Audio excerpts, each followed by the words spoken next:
showtime. That is right, because it is showtime, ladies and gentlemen. Welcome to everyone's here in the Circle Debate Podcast, episode 110, ladies and gentlemen.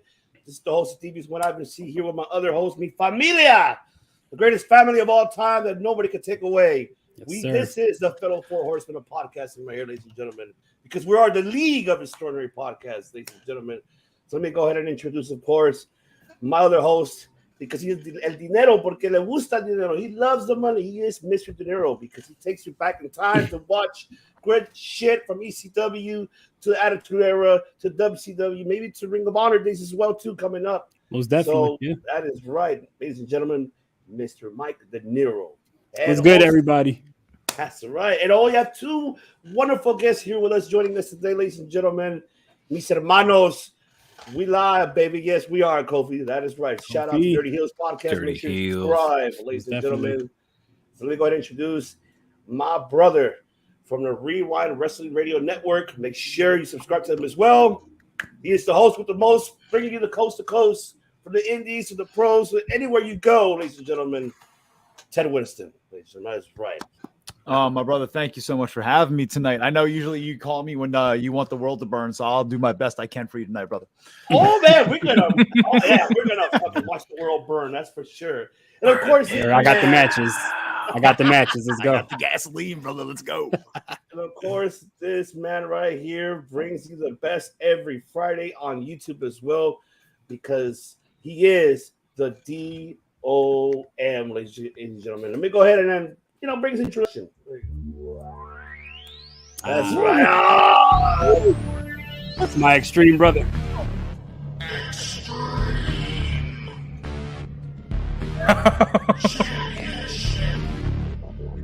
Oh, he got my inner bingo hall kid doing cartwheels and shit with it. Let him know. Let's fucking go. That is right. Dog for Top Rope Wrestle Talk, ladies and gentlemen. That is right. Oh, what's going on, Devious One? Shout out to everyone in the live chat. And of course, my wonderful co-hosts here, except Teddy. No, I'm kidding. I love you. You're already there today, brother. Hey, don't get him started now, because Hey, yo, what the fuck? Right. Don't get him started, man. Don't get him started. What's going on? It was good. It was good, my homie Blackheart. That's right. Before we begin with the show, ladies and gentlemen, we need to go ahead and announce the winners for the PCW. We're gonna spin the wheel for you guys to see who's gonna be the winner for that. Once again, the two ticket giveaway that we're giving for this incredible event tomorrow, which is PCW Way Out West. It's a stack show. Look at the card; it's pretty much stacked. So I am looking forward. Booker T will be there as well, ladies and gentlemen. He will be, and Savio Vega. So I'm looking forward of seeing Booker T and Savio take a picture with them. Hopefully, if have opportunity. So let's go to the wheel. Let's see who actually wins these two wonderful free tickets to go to the event tomorrow. I feel like Eric Bischoff should be spinning it, and there should be HLA in at least one slot. Hey. TV 14, huh? That's and there you have it. Fernando Jr. Fernando. Congratulations, Fernando. You're going to have a great time tomorrow. Congratulations, Fernando. You got some tickets to a great show. Congratulations. Yes, you do. Yes, congratulations. Absolutely. Right. Salute to the rest of Mary Ch. That's right. Yes, sir. Thank you. That's right. Kobe. Yes, sir. All right. Now it's time to get into the topics that I want to get into. Keys in the chat. Man, they gave it and then they took it back, but we might Kevin discuss Keys, that. Cousin Kevin Keys. Yeah, we got to talk about that tonight, brother. We got to talk about that tonight. Oh, no, there's a lot to talk about. So, I mean, we might. It ain't my show, homie. Oh, wait. I wasn't talking to you. Fuck you. Fuck you. Circle the day after dark. Oh, that's right. After dark, ladies and gentlemen. Circle of debate from South Philly. I was about to say, like, you invited the two of us on at the same time, bro. Hey, that is fine. That's 100% on the devious one, bro. Right? That was the moment the devious one realized he fucked up. I'm gonna get that video. Not that you brought it up. I'm gonna have to get it. I'm really gonna have to get that video because of that. Oh man. But all right, Kobe, we're gonna give you what you want. All right, it was not because confirmed. Let's see that. All right. Let's get into that topic. As a matter of fact, so I mean, obviously, WWE is now moving on July 18th to TV 14. So now you'll be seeing pretty much this. The following program is rated TV 14 L. It contains strong language. and may not be appropriate for viewers under 14. Viewer discretion advised. Yeah, you might see that. But here on the League of Extraordinary Podcast, here at Circle Debate, The following program is rated TV MAL. It contains strong language and is intended only for mature audiences. That is right. That's what we are. We're TVM fucking A. That's right. Uh-huh. Fuck Is that yeah. right? Hell yeah. Right. Hell yeah. Teen shit. Hell yeah. Fuck that 14 bullshit. Uh-huh. Bring on the bra and panties matches. Right? All right. And the HLA and the mud wrestling. Puppies. Puppies. Puppies and kittens and Kimono Wanalea and the Eagle's Nest. So I'll take it and you While tell Kelly's me. doing her expose beneath. I'll take it and you tell your thoughts on them moving on to TV PG 14. So I think if it happens, it's a great move for them at this point. They have to keep up with the competition with AEW in this regard. They're pretty much already there anyway. Like they as soon as NXT lost the war, I call it, I'm saying the war because the IWC will say it was a war if I don't say it that way. It was really a skirmish. But NXT lost a skirmish, and then WWE went, "Oh shit, we're gonna have to do something." You guys are allowed to say "bitch" again. Like, that's what happened. That's what happened. The occasional shit. Yeah, Yeah, exactly. you can say shit Kevin now. Owens came out and called like 6 people a son of a bitch in 2 weeks, and it was like, God damn. Okay, I guess we're back. Supposed to be PG. So it is what it is. I was on the Top Rope Facebook page earlier today, and I saw that this may not be happening now. Damn it, you spoiled me. I'm sorry, brother. I was trying to plug your show. I'm sorry. Shame I on feel me. you though. I appreciate So That's right, Clark Street. Devin. It's good. So I'm trying to hold out hope that this is what we get, because I think it's what we need. And it is what we want. Key is right in the chat. Give us what we want. We want something a little bit more than catering to the 7-year-old audience. I understand why you want to cater to them. You need to build new us. We need more of us 30 years from now. But we all came out moderately okay, except for Dom. He's a bit of an asshole. Having watched everything we watched. Okay, fair. It's part of the psycho is asshole, but fair. You son of a bitch. He's not wrong. So that's what I got. I mean, I hope we're there, brother. Give me what I want. There you go. He is. Well, pretty much we're going to get what we want. So, Mr. DOM, your thoughts? Man, when I first heard that they were going TV 14, and I'm queuing you up for this, Ivan, I could picture Cody Rhodes having his Flanders moment because he could bleed again. That man You're loves welcome. to bleed. I mean, the man bled at every show at AEW. He went through hell in a cell with that gruesome looking injury. Didn't drop one bit of blood. He probably felt bad about that after the fact. So to get that back would probably be cool, to get some edgier content, like Ted said, for the growing audience to maybe get to our age and be like, yeah, I still like WWE. That would be cool too. And then I again, as Ted had alluded to, I go to our Top Group community group on Facebook, and somebody has posted an article saying they have nixed the TV 14 thing already. Not 12 hours after they announced it. I'm like, tell me I didn't see that. Somebody tell me I didn't just see that. I think they were afraid of since Vince has pretty much been giving everybody the finger anyway. I think they were afraid Vince was going to come out and use the N-bomb again. I mean, I'm just saying. Wow. Whoa. Cashing in. He's cashing in, ladies and gentlemen. He is here. And on that note, right.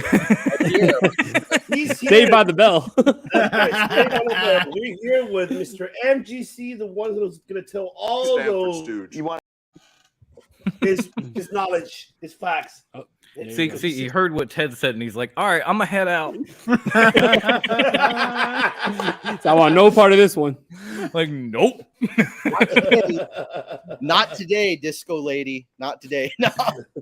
My name is Callus, not one part of the Street Profits. I don't want that smoke.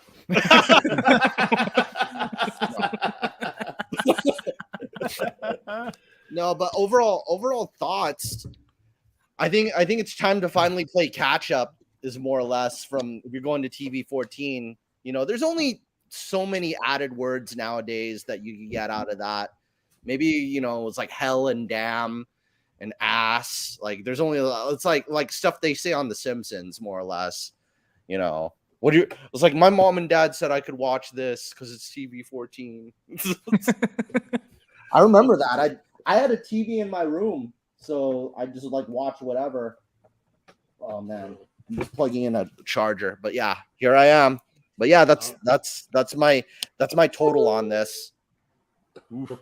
All right, then Nero, talk to me, baby. All right. Well, whether this does go through or not, I don't think shit's going to change because whether it's TV 14 or not, we got the same writers. So I feel like very little is going to change. It might be slight changes. Like Matt said, you might hear ass more or like damn or hell. But even if that's the case, it's like WWE's already trying to be a little bit edgier now. You hear the word bitch like every episode. So it's like I don't really know like how much of this is really going to change, especially in like today's like sensitive, you know, world. Like I don't think you could do some of the shit that you did when you were TV 14 beforehand in 2008. Like I saw a lot of people saying, "Oh, we're going to see more." Like I don't know, man. Like you're not going to have no bra and panties matches. You're not going to have ultra violent matches. Vince McMahon already said that like WWE's past that anyway. So what does this really mean? Like adding a curse or two in a promo? I don't know. Yeah. I like this Time to promo. shake up the entire World Wrestling Entertainment brand. There you go. I don't know if it's going to be like what Kof said, you know, more middle of the ring humping. I say live sex celebrations. Are Oh coming no, back. he can't do that coming now. back. No, he can't do that now. Oh, Hell no. no. Oh no. No, hold on. You don't want to I do mean, that. That's not a good idea. Personally, I hope for the best. Like I do hope like it does become more of like what we grew up watching. I never get my hopes up for WWE. And that's like no like shot at them. It's just that I've been so disappointed by them every single time I got my hopes up. So it's like I'm not really going to put myself in that position where I'm like so excited, watch. I'm like, well, it's the same fucking show. So, Yeah. Yeah. I don't think I've got excited for WWE since like the McMahon family and Triple H were in the ring, say 2017, talking about we're gonna listen to you, and it was like, oh, Really? Finally, yay! And then like 2 or 3 years in, I'm like, Man, it was like 2 or 3 weeks later. It was like, oh, okay, never mind. this ain't what I want. Word. What the fuck is that? I It didn't was ask a you late for this. April Fool's Day joke, Dom. God damn it, get the memo. You think they got me on the list? No, I am not on that CCC list. I would. That's fucking bullshit. It is, but it's also true. All right. De Niro and I talked about it on Tuesday with our New Japan show that we were doing every Tuesday. But we want to actually get your guys' thoughts of this. And I'm going to call this topic the debate of the week, because it is a debate of the week, because the fact is of the comments of what Kenny Omega said, you know, what he mentioned in regards for, just to refresh you guys, is pretty much him stating about comments about international stars taking criticism too seriously. And I'll read what he said. And of course, De Niro and I, we already give our thoughts about it, but if we want to chime in more, we will. So let me go ahead and it's that deep. We can go more deeper than that. It cut deep. I said we could do a whole episode on this shit. Yes, we can. But yes, so a lot of our international talent, they came to this country not really expecting everyone to be as relentless and ruthless and to have a shred of humanity. It's unfortunate that it's not the case. It's not the world that they came into. You know, it catches them off guard. It surprises them to feel so hated. Suddenly, they need to understand that doesn't represent everyone's feelings. That people literally have nothing else better to do than go out of their way and create an account to tell them this, that, or the other. Something negative anyway. Probably not just about wrestling. Probably about the way they look or the way they sound or not be able to speak English. All of that. It's really sad. You know, in the cases of Shida, Maki Ito, Riho, Sakazaki, when I hear what some of these pathetic motherfuckers would say about they think somebody else that has a podcast or a platform to say something negative, they think that it makes it okay. The Yoshi wrestlers are so much refined. Yoshi wrestlers are so much refined. They train 7 days of fucking a week and are so much smooth and professional. And we have never once had any sort of backstage politic issue with the Yoshi wrestlers. They do whatever they can of whatever is asked for them. So, you know, those are really, really, I mean, for me, it got me and De Niro really like, hey, he has a valid point. But it's just, there's a lot to it. So I'll take it to you, Dom. Your thoughts of Kenny Omega's comments about international stars.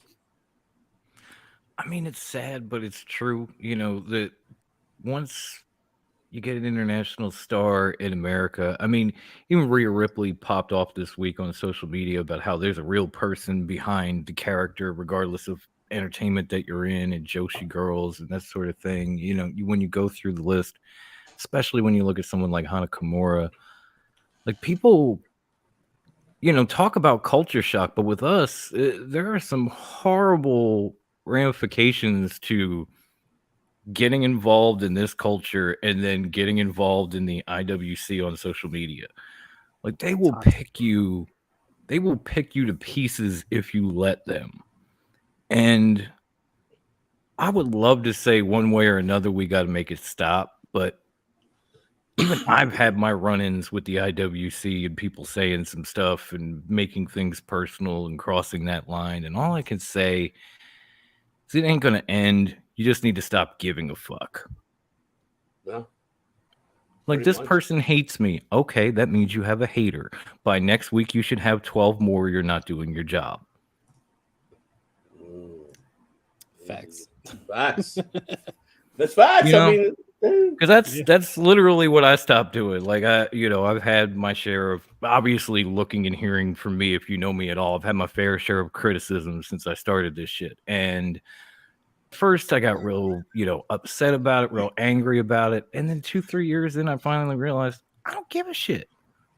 Yeah. Because as much as people hate on me, the following grows, the subscribers come up. People invite me on their podcasts and show me love. And it's like, all right, this is the other side of the coin. Fuck it. Say what you got to say. I ain't listening, but say it anyway.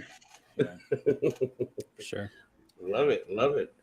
Ted, what are your thoughts? Oh, are you sure you want to dive into this with me? It's the debate of the week, so all right. Did you hear what I said? We already digressed. So we want to hear yours. We want to hear your thoughts. So first of all, I think there's nothing more American than giving people shit for the status quo. Okay. America was literally built on giving people shit for the status quo. The Boston Tea Party was giving people shit for the status fucking quo. Okay, there's nothing more fucking American than that. It's more American than apple fucking pie. Okay, and if you don't fucking know that when you come to America and you come to perform for Americans, damn, you're living under a fucking rock. I mean, I'm sorry. I feel that way. But on the flip side of that, I do understand where Rhea Ripley's coming from. I understand where Kenny's coming from. I get the perspective that's being presented that these are fucking people. We're not talking about a monarchy. We're talking about fucking individuals who, by the way, put their bodies on the line for you week in and week out on television. And yeah, they get paid a lot to do it, but they're entertaining you. So if you're not entertained by what you're seeing on the screen and you want to criticize the product, go for it. If you're attacking people, shut the fuck up. Amen. Right? Amen. Because people are Amen. fucking people, and you need to leave them the fuck alone. Separate your hate of a product or your dislike of a product from the people involved, because the wrestlers are being told what the fuck to do. Right. It's the people who can't separate it. Yeah. Exactly. It's the basement dwellers. Exactly. Did you notice Exactly. this is coming from two people who who are Philadelphia Eagles fans. The motto for Eagles fans is "No one likes us," and we don't fucking care. All right, I'll play for you. Fine. International stuff. Nobody cares. Nobody. Sorry. International stars, you need to be like Eagles fans. Oh, you don't like me? I don't fucking care. You know what, Ivy? I don't want to chill before I have a stroke, because if I have a stroke, then I get workman's comp. Ivan says so. So and more views. I forgot I'm HR here. Hello, So Ivy. I will have to, Was that for Top Rope and Rewind, or is that just for it's Top the Rope? whole league. I'm the HR The whole of the league. My league. bad. So yes, We're all Ivy, getting pensions and 401ks if you didn't know. We'll talk about your resignation letter off the air. So yeah, Ivy apparently is resigning for the umpteenth time from Rewind, which basically means that she will be starting another OnlyFans page for all of you to go and subscribe to. So it'll be there. It'll be there. By the way, the one that someone made one, and we've been no selling it, but that person's a fucking douchebag, and that's the most I'm gonna say about that. Wow. Because some rando made one and like tried to pose as Ivy, and fuck that guy. Yeah. That's one time I'm okay with attacking a person. Fuck that guy. And I'm right behind you. Fuck him. So I mean that's my perspective on it. You know, you have to know what you're walking into with the American audience. We're gonna criticize the shit out of products we don't like. That's what we fucking do. That's why we're the land of opportunity. And you know, we need to be prepared for that when we come to perform for American audiences, boys and girls. But at the end of the day, Americans are also getting a little bit too liberal with their tongues, and they need to fucking catch some hands so they understand there's consequences for what comes out their mouth. Just Amen. Oh, damn. He's killed though. Yeah. I definitely want to say to both Ted and Ivy, like they used to call it role playing, but it was done with consent when it started out in MySpace days, because it was like people pretending to be anime characters in like 2006 and 2005, and then it turned into real people, and it turned into other fandoms, and it got out of hand. So they should have just kept it anime characters, and it would have been okay. But you're doing real people, and you would think that shit would have died down with Catfish coming out. Oh, but... Jesus, yeah. Right. And you know, verification, you know, cyber police, all that good thing. All right, don't throw hands at me, Ivy. I don't want. I've never hit a girl in my life. Bro, take it away, Ivy isn't the girl. She's Kensington chic, motherfucker. Get it right. Right. Even in Kensington, I never hit a girl, and they give me plenty of reasons. I may be a psycho, but I'm still a gentleman. She's Kensington chic. My answer to the whole criticism thing that Kenny Omega talked about. This is the main thing I really want to make sure everybody knows, that there's a distinction. There is a difference between not being able to take criticism versus correcting misinformation about you. Somebody just saying that you have herpes. Or this, hey, that guy has AIDS. It's like, I don't have AIDS. Here's my doctor's bill, you know. And then they say, you got to be able to take criticism. That's a lie. I don't have AIDS or whatever. So that's it. There's a complete difference. You have to correct somebody when they're wrong, especially when it's about you. It's not a criticism. That's a lie. That's true. That's true. A big difference. But then again, criticism and lie. Yeah. On the other hand, on the other side of that coin, I stood in a crowd and chanted at Francine, she has herpes, and I never saw her turn around and go, here's the proof that I don't, guys. Like, she just ECW did have herpes. I mean, ECW may be the only place where that's acceptable, though. Allegedly, possibly, but at the same time, she was the queen of extreme, so she just sold the shit. It was just, fuck you, whatever, I don't care. I'm gonna go over here and shake my ass. The audience was in character too. We're all characters. The audience was a big character. Everybody was characters there. So different place, a different universe. You step through that door, you're in the Alice in Wonderland. It's just like, you know, Dinero and I talked about it Tuesday. It's ridiculous how it's just, you know, in general, meaning not all of them, but most of them. I could say probably like maybe 80% of the population of the IWC community, especially, are so hypocritical and a contradiction of certain, you know, culture, especially in the sport of professional wrestling. It's sad because, like how you mentioned, Ted and Dom, they come here to perform for you, for us. Yeah. They travel across the other side of the world to come to the United States for them to show, you know, what they have in the ring, and besides character, and also it helps them to develop their character as well with different scenery, different culture. And it sucks that we can't respect the culture in professional wrestling. It's an unfortunate that people really criticize. Oh yeah, because he's from here over here, he sucks, or he does, or she. It's an unfortunate. Like, I wish that we could be more open to it and welcome the arms, and how they do it in Japan, or how they do it in any other part of the world, like Mexico or anywhere. How they're very more open arms with other talents, our American talents going over there. Yeah. You know, I wish we could be the same here. Yeah. You know, there's certain ones here, but there's certain ones that are not. They're just like, I don't know who you are or anything else. I get that point, but still, if you're invested of a talent, you're going to be investing of researching and looking up about, you know, that talent, you know, the foreign talent. So it sucks that, I mean, I wish that world, you know, that type of situation. Kenny Olivier, yes, Nick, that's right. Oh, Dinero has give cornets in the comments. I don't know if you saw it, Dan, but Dinero actually let me ride the time machine when he came on. Yeah, I don't let everybody do it. I was honored. Like, Grandma even fit between us because it's only a 2-seater. So, you know, she was. Thank God she's little. I'm feeling a certain type of way right now, Mike. Hey, I mean. I'm just saying. I'm not gonna throw hands or anything. But damn, you'll get a chance. See, now I got another hater. Dinero, any final thoughts on this topic so we can move on? Yeah, I mean, I said a lot on Tuesday. I think I talked for like 15 minutes on this shit on Tuesday. But like I said, it all comes down to people reject what's new. You know, and people reject what they're not used to. So, like I said, I remember when Rey Mysterio came over to the United States and people were saying he's too small, he's too this, he's a spot monkey. And then all of a sudden now Rey Mysterio is one of the most beloved wrestlers ever, right? People want to talk about international talent. Eddie Guerrero was too small. Now Eddie Guerrero is one of, if you ask anybody who their favorite wrestler is, I'm sure Eddie Guerrero's in their top 5. If you ask people who's their favorite wrestler, most people say Bret Hart.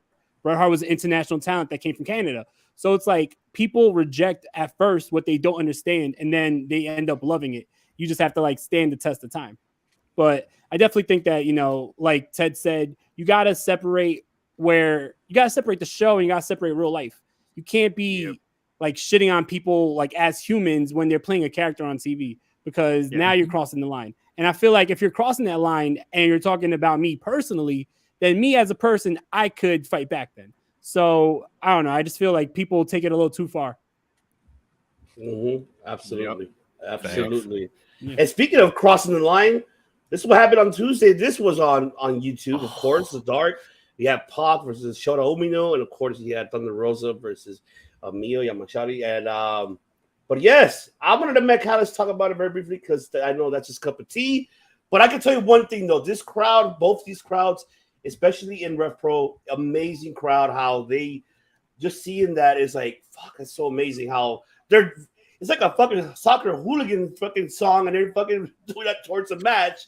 And then finally seeing, you know, Yoshi Tokyo Pro, now seeing the way, you know, the crowd is a little bit more livelihood. And shout out to that crowd because they were really intrigued of the match, with especially giving Thunder her cheers, and it was just amazing. That's what I love about professional wrestling, those type of cultures around the world, and the crowd is what gets us intrigued while we're watching it. I wish I could be there with them as well. But Matt Callis, you take it away in regards to these two matches. Give us your thoughts. Yeah, Miyu Yamashita, like for those who don't know her, I'd say she's Tokyo Joshi Pro's version of Asuka or Kana, or a lot of other really great, or Tam Nakano. She's probably one of their best. She's been champion like 4 or 5 times already. And, she's known for that skull kick, all her arsenal moves. Overall, she's a badass, and I can't wait to see her in AEW and for everybody to experience Miyu Yamashita finally. Another big thing in Tokyo Joshi Pro that happened at that same show is Maki Ito dropped her title to Alex Windsor, and that was the match right before that match. So there's there's more international interest going on. And the funny thing is, we've had two different sets of commentary. Chris Brooks and Balian Aki are both in the United States right now, and they were the commentary team for DDT and Tokyo Joshi Pro. And I think Balian Aki, he's like an Indian guy, and he's Emi Sakura's student, and he's a really good wrestler. And one of the unique things about like those Choco Pro students is that they don't have a wrestling ring to train under. They train in that little room where there's you have to work differently. You don't hit the ropes because there's no ropes. And then you get to have fun. I think there's like a clothes hanging hook that like slides across that they've used in so many different matches. So and then Rev Pro, Pac and Shota Umino, Shota's kind of giving me looks like reminiscent of a young Tanahashi. So, I can't wait to see more of like his signature moves in his arsenal. I wouldn't mind seeing him on like the kickoffs to AEW shows in coming weeks, like him do more of that and Ring of Honor stuff overall. And Pac, we all love him, or at least I do. So those were special treats. And I hope we get more. Imagine we could end up on Dark now that they have like multiple promotions. Who knows? You'll see the camera on us in the audience. Like, hey, here we are. That's right. That is right. DOM. Give me your. All right. So for fellow podcasters, for fellow wrestling fans who always give you well, why should I have to watch YouTube? This right here. This is why you watch YouTube. When you're not watching us do shit like this is what I'm saying. These two matches, I mean, Mia is amazing. I've seen her a few times, but that match against Thunder Rosa was tremendous. I was so glad that she actually got the win, because when it first popped up, I thought, oh, title eliminator. So they're going to have this banger of a match, and Thunder Rosa will pull it out. We'll get the, it was a tremendous effort speech from Excalibur like we always do. And then we'll move on. And when she got the 3 count, I went, oh shit, she's coming to America? Sweet. Then we move on later down the line, after some decent matches in between, to, of course, Pac versus Shota. And I've said this on my show, going into Forbidden Door, I had seen a little bit of Shota and a little bit of Clark Connors. After I watched Forbidden Door, I fell in love with the both of them. And to see this match and the way it played out just made my love for Shota, that much more. And the crowd, oh my God, people talk about like NXT when it was black and gold days, or even NXT UK when they're taking off shoes for like the grizzled young veterans and that type of shit. This crowd had them all put together. They were insane. They made that match so much better just by being a bunch of loud hooligan type motherfuckers. Shout out to the Rev Pro crowd. Hell yes. I mean, it was a beautiful match. It brought some exposure to, the other side of the globe, to a little bit more to Shota, to maybe people who hadn't seen him. And it shows that they're willing to travel with this title, which is perfect for the not Intercontinental Championship. I don't call it All Atlantic, guys. Sorry. That's good, Coleman. What's going on? It's the Intercoastal Championship. Okay, let's get it right. It's the Intercoastal. You call it what you want, brother. For me, it's the not Intercontinental title. The Oprah Championship. Shit. I'd say it's the Pangea, because that was like there was only there one. You go. The Pangea title. Yeah. Covers all the continents. There was no Pacific or Atlantic. There was one ocean. There was one mass of land and one ocean. Dinosaurs. I like that. I'm gonna stick to not intercontinental, but I like that. Championship. Ted, your thoughts? So this is part of why I'm still invested in AEW right now. I've gone on record saying that my interest level in AEW has dropped dramatically with the loss of MJF. MJF was my reason for tuning into AEW week in and week out. And him not being there has put a big damper on my enthusiasm for the product. Because I know I sound like Cornette and I hate him, but it is what it is. I can't do all of the flippy stuff all the time. I can't, like, it makes it not special to me. And I want those moments to draw me in as a fan. And I want those moments to work me, right? Like, I'm a wrestling fan because I like to get worked, right? That's why we're all wrestling fans. I've said this many, many times. People are always complaining, like with Austin Theory. People complain about Austin Theory winning Money in the Bank, right? I'm like, congratulations, you got worked. You're a wrestling fan. Suck it up, cupcake. Like, it is what it is. Like, get a grip, snowflake. Move on. Exactly. So here's my thing. This kind of stuff is why I'm still invested in the product right now over at AEW, because we're getting exposure to these people. But what concerns me is that this is relegated to dark. That's, that concerns me. It's relegated to dark. Right.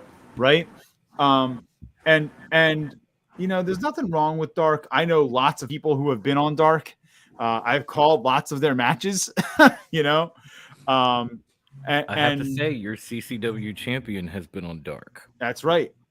Mr. Ariel Levy has been on dark, multiple times, multiple.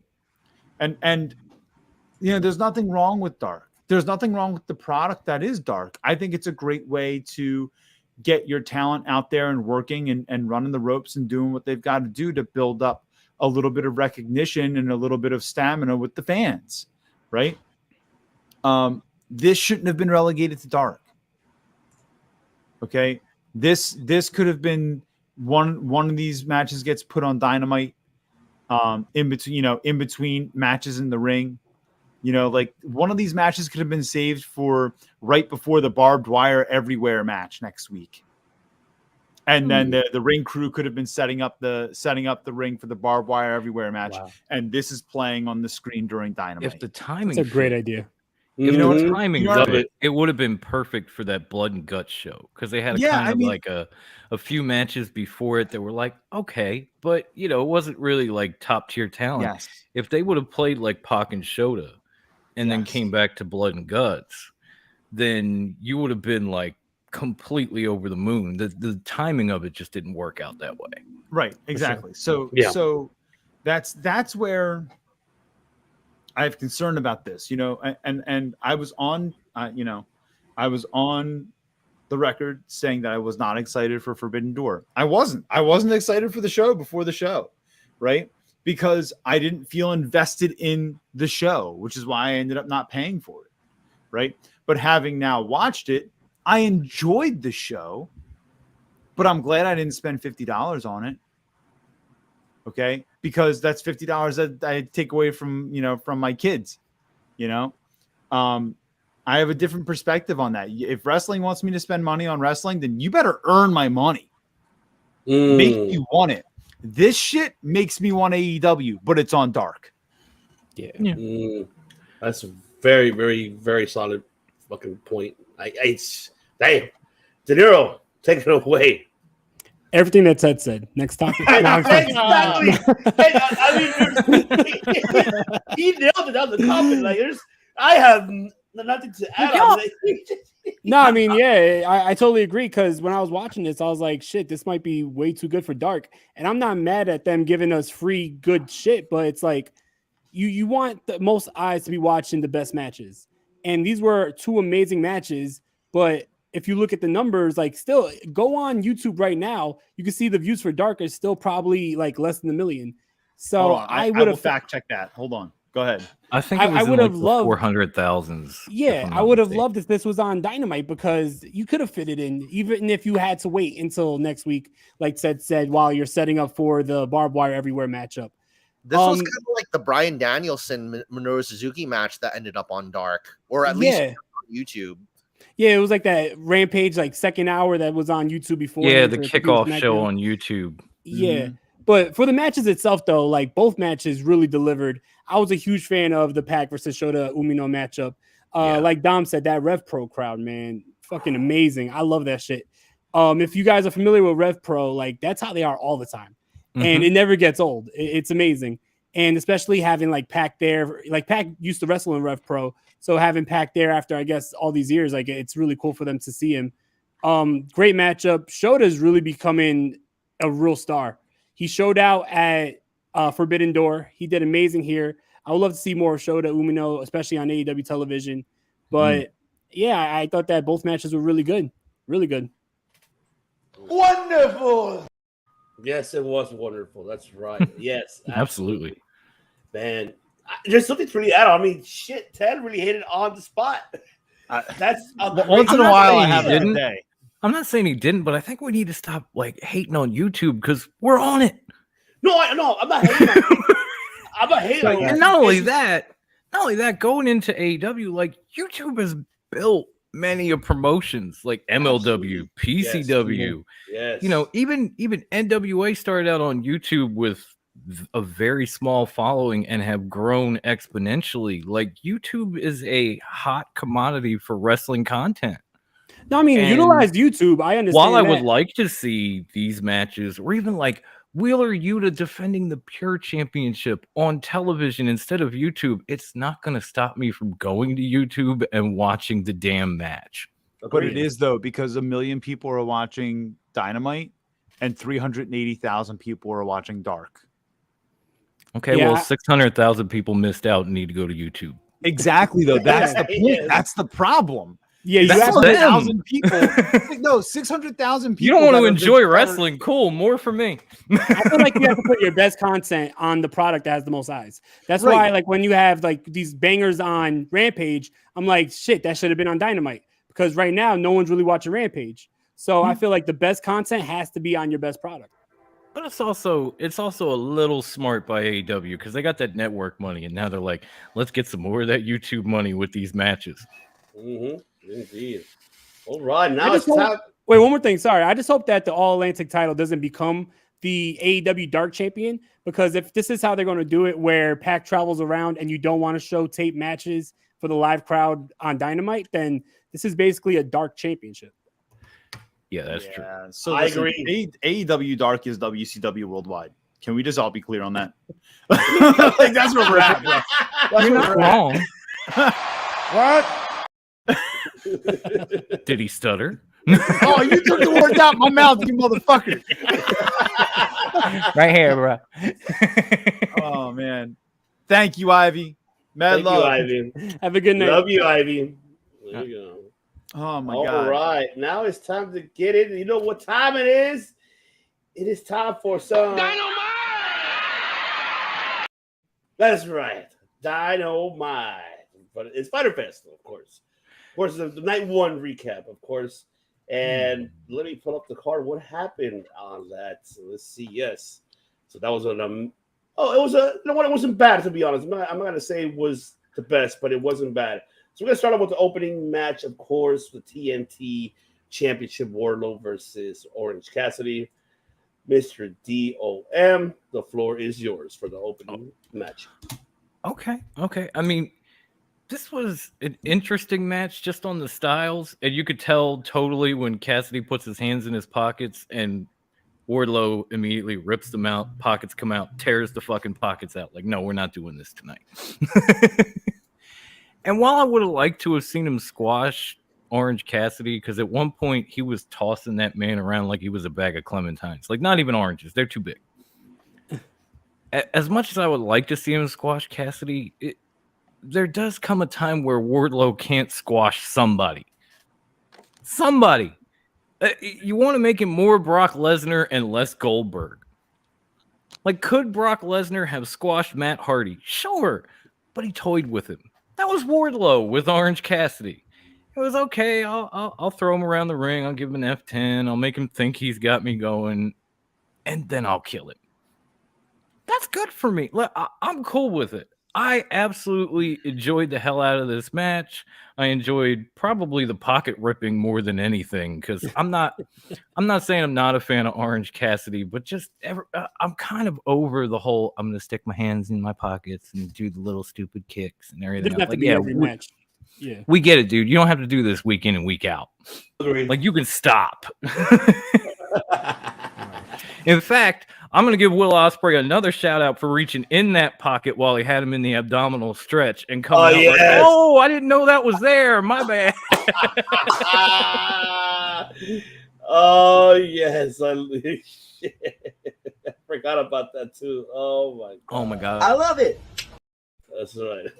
Fuck your pocket, son. Matt Callis.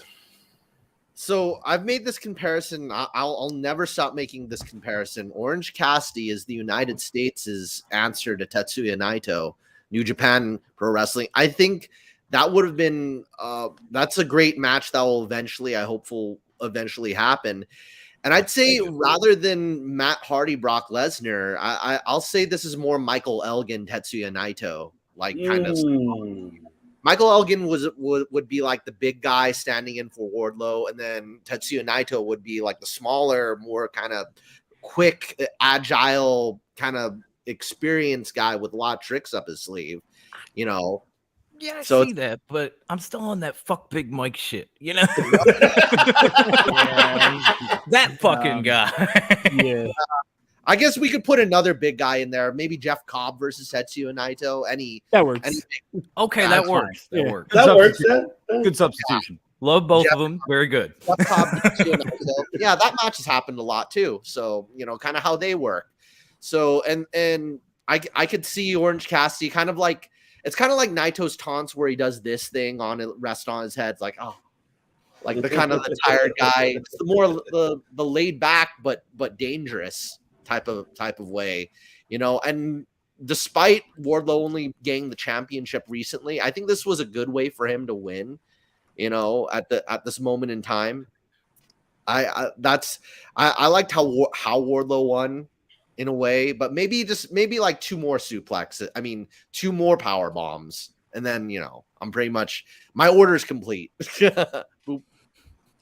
Well, hello, Amy. Boop and Ref Thick, right back. That's right. I agree. It will be one hell of a match. Yeah. Ted, take it away, my brother. So first of all, someone said in the chat a few moments ago that Rampage that Dark is like thunder. No, Rampage is definitely your thunder, bro. Rampage is definitely your thunder right now. Okay. That's where we're at. Fair enough. So here's where I'm at. I like the outcome of this match. I love the pockets bit at the beginning. I feel like this took Orange Cassidy 2 steps back. I'm completely cool with him taking the loss because it's Wardlow and he is obviously their machine right now, right? I'm completely cool with him getting his ass beat in this match a bit. Yeah. He went from match of the year at Forbidden Door to barely mustering offense on Dynamite. And that is a 3 steps forward to take 2 steps backward situation. He could have they could have easily taken his little, you know, soft kick spot and given him some kind of realistic offense in that 30 seconds that made him shine just that little bit more, and it would have been phenomenal, you know.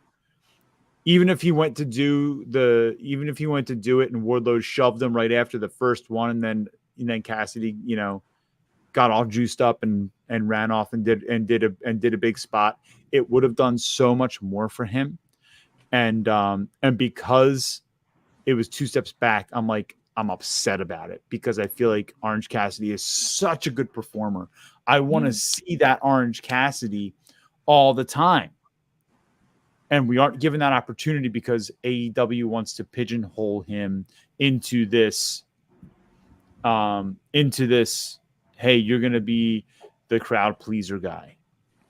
Yeah, which is weird because they've let him turn the intensity up in spaces, like the feud with Jericho, that sort of thing. And it's gone over well. Like, he's done fantastically with it. So to have that moment against Wardlow because he's in the ring with a fucking monster would have made perfect sense. Yeah. Indeed.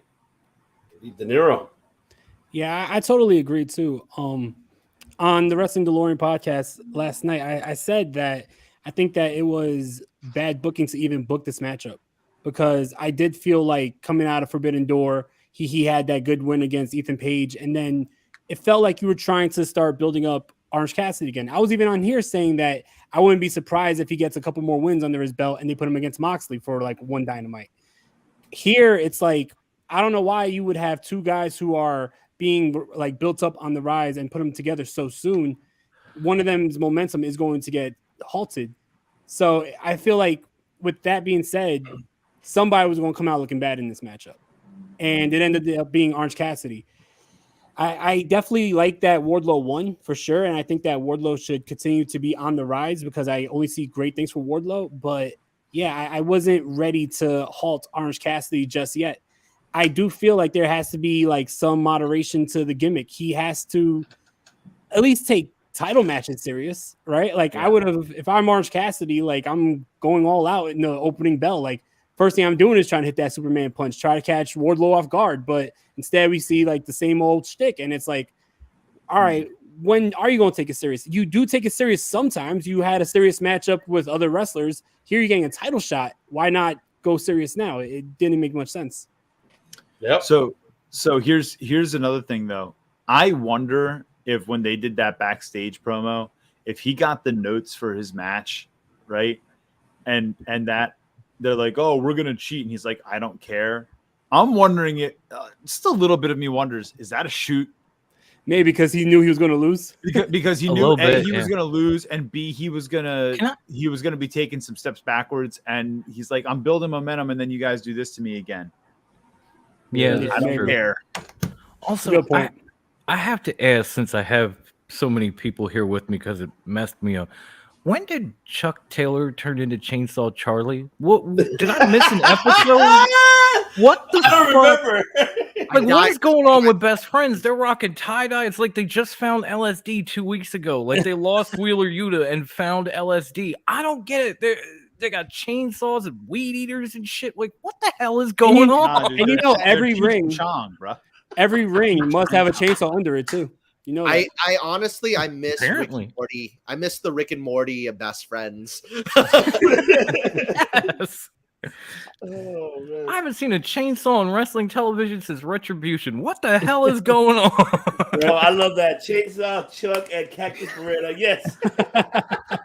Yeah, Chainsaw, Chuck, Cactus Beretta. One more thing about this matchup also, I feel like the show got off to a bit of a slow start just because I don't feel like this is like the best way to start the show. Like the pacing of the matchup was a little weird. So to start off the show with your first matchup, especially Fyter Fest, you want to start the show off hot. So this was a little weird to make the decision to put this first. They wanted Cassidy to hype the crowd up, and that's why they had him go out there and do all of his pigeonhole shit. And it didn't work. Yeah. Like they were like, oh, yeah. Like,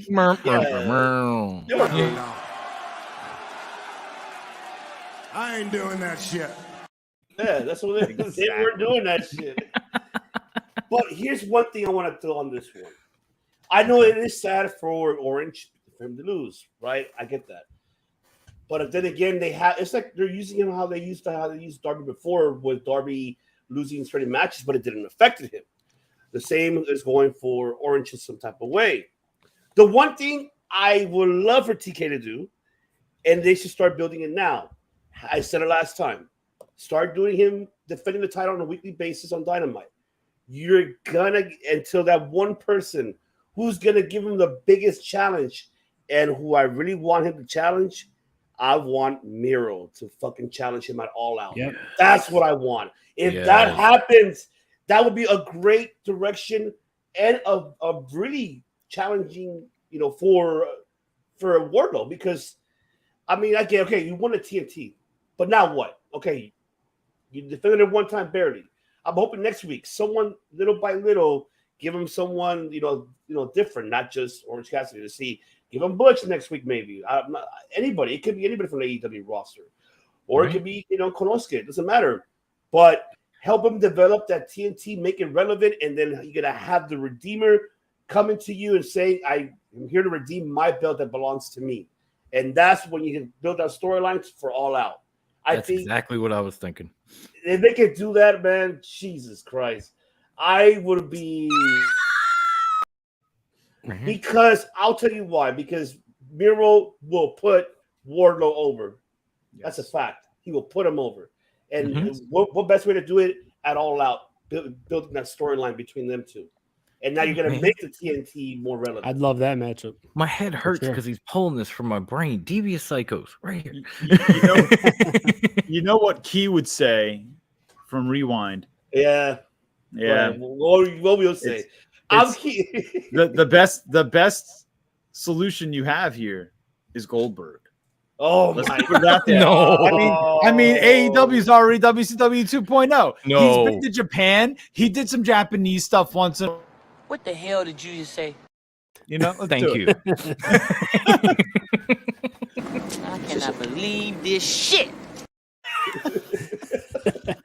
No offense, Kev. That's all for Kev. That's all for Key. That's all for Key. Yeah, it's all for Key. Oh man, there he is. No. Yeah, no on cue. No. Like he knew. God. Yes. No. Yes. No, God! No, God, please, no! No! No! No!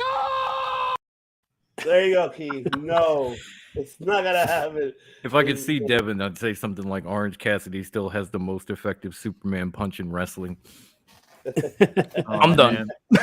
Listen, you're just looking for an ass whooping at this point, bro. Like I think I'm starting to think you're counts with that Superman punch. Does the other guy? Oh, no. Acknowledge him. Say his name, goddammit. Say his name. Orange Say his Cassidy, name. the most effective Superman punch in wrestling. Voldemort. There, I said his name. Yeah, Voldemort. Voldemort. No, Voldemort's from Canada. Macbeth. Oh, the tribal chief. You mean The Rock, right? Yeah. Oh, Macbeth. Yeah. Not until April, bro. I know. So Jericho comes out and he makes his announcement that he's bringing back this guy next week, the Painmaker. He's bringing back. All right, I'm surprised, that he's actually bringing the Painmaker back. And what more than we'll see what it is. Psycho don't make me go south. Oh, okay. All right. Uh-oh. Whoa, them some bottom words. What's my name? Do you think I'm afraid of that? Back, Callis, your thoughts to the return of the Painmaker for next week? Painmaker, Shake Maker, Penis in your anus. He'll bring it back. He'll bring it all back. He'll bring back the oldies. He'll bring back, the gas prices. He'll bring it all back. That'd be great. Yeah, he'll bring back. Chris Jericho's bringing it all back, man. He's jamming oldies, man. He'll bring them all back. He'll bring them all back. I like my DeLorean. Yeah. Oh, that's right. That's where he got his suit. He got that suit from a Men's Warehouse that closed down the street from me. That velour suit he was wearing. Speaking of which, did anybody see the Flair tweet? I'm just asking. God damn it! Will you stop stealing my comments, Tom? You stole mine first. Now it's on. I thought they were cool though. Like, is Flair just making enemies with all his friends? Yes. Maybe he just likes talking shit. I don't know, but it was hilarious. Like HBK wannabe, Flair never was. Yeah, I know. Oh man, I'm just sitting there like, most entertaining thing about this for me. I think Flair's comment is the most entertaining piece of this for me. Like, I'm so done seeing Chris Jericho and Eddie Kingston. I'm ready to move on. Yeah. Thank you. There you go. Yes. I agree. See, Jericho, maybe it could be because he'll be going on tour, hopefully. That'd be cool. But yeah, hopefully. But De Niro, you're happy Painmaker's back? Not really. I mean, yeah, I think that he's going to be pulling out the Painmaker and jumping into a death match every Fyter Fest, because it was Fyter Fest last year. He took on Nick Gage. So I don't know if this is going to be a yearly thing for him, but I mean, it is what it is. But like Ted said, like, I'm so done with this feud. The reason why is because I said it on the show, Blood and Guts should have been the blow off to all this. Like, you don't have a fucking War Game style matchup and it just be another chapter in the feud. This shit should have been over. I expected last week, the week after Blood and Guts, to give us direction on where Jericho's going to go next, where Kingston's going to go next. I did not expect it to be just this again. Barbed wire everywhere match. Unless they remove the ropes and make it barbed wire like Funk and Sabu and like the classic barbed wire matches, I don't give a fuck. They're probably just going to wrap the ropes in barbed wire and it's going to be, you know what I mean? I miss the old barbed wire matches. Like, make this shit legit, make this shit for real, or whatever. And or then shut the fuck up about it. Yeah, exactly. I'm glad you said it. I'm holding my mouth closed because I don't want to say I'm the South Philly Psycho and I approve this message.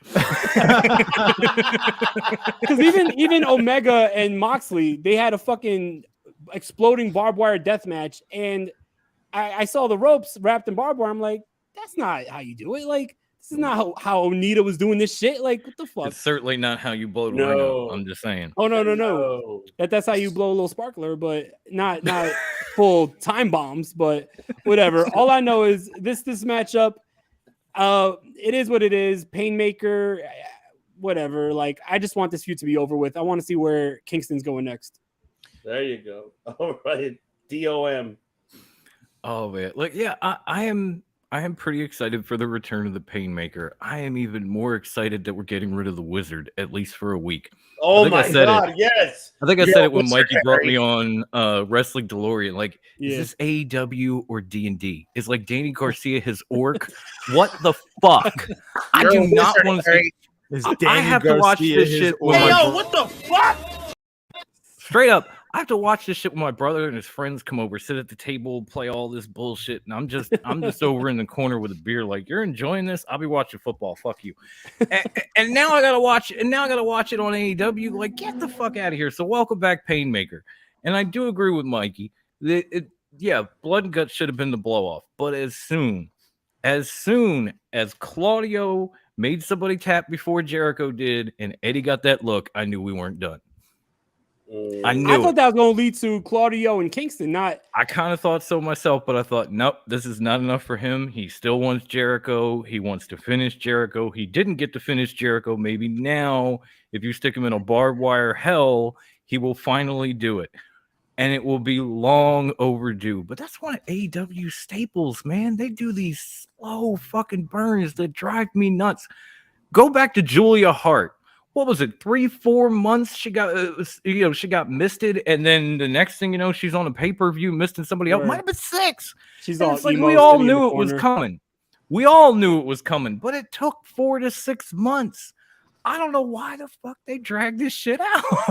Like, pull the trigger already. Pull. Yeah. No.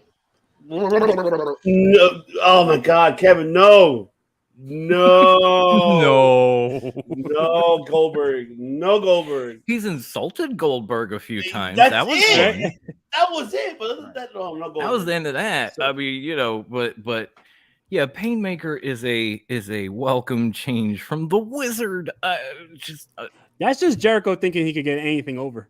Like, he got a lot of different monikers over, so he's like, oh, let's just see how much I could get over. He's just going to miss anything, and it's going to get over. He's just going to miss. Yeah, I'm the landscaper, and people are going to be like, mow my lawn. They did that. It was called the Mexicals. Oh, I know, and it was terrible. Oh man! But somehow Jericho could get that over. I don't know how, but he could do it. -5 stars, not 5 stars. -5. -5. But Ted, so your final thoughts on this one? So here's my thing. my biggest criticism of AEW since day one has been that they oversaturate everything they do and they make it meaningless, and then they keep doing it.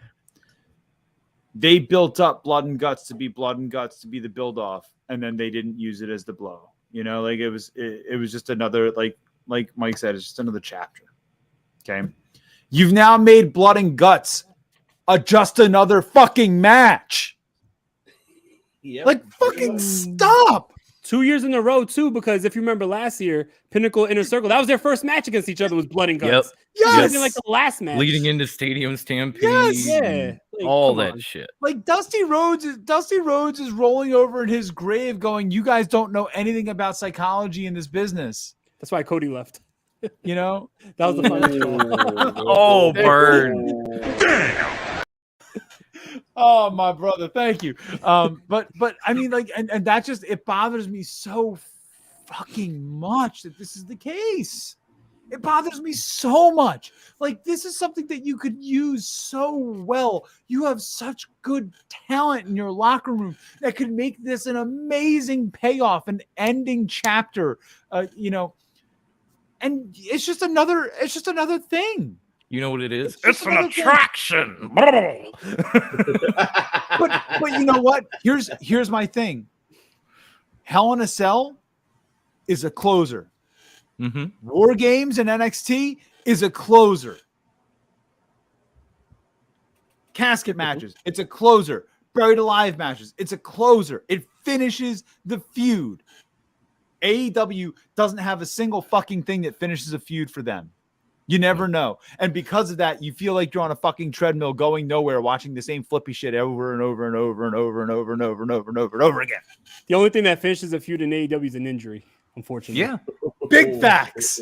Or somebody going Big home. fucking facts. Let's fucking go. All right, there we go. That's my I thoughts love on it. AEW, but it's true.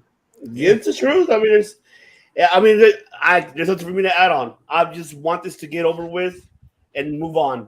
That's all I want to see. I'm tired of it. I'm just tired of it. That's all. This feud has already been going long for so long. So I'm like, I just want to move forward.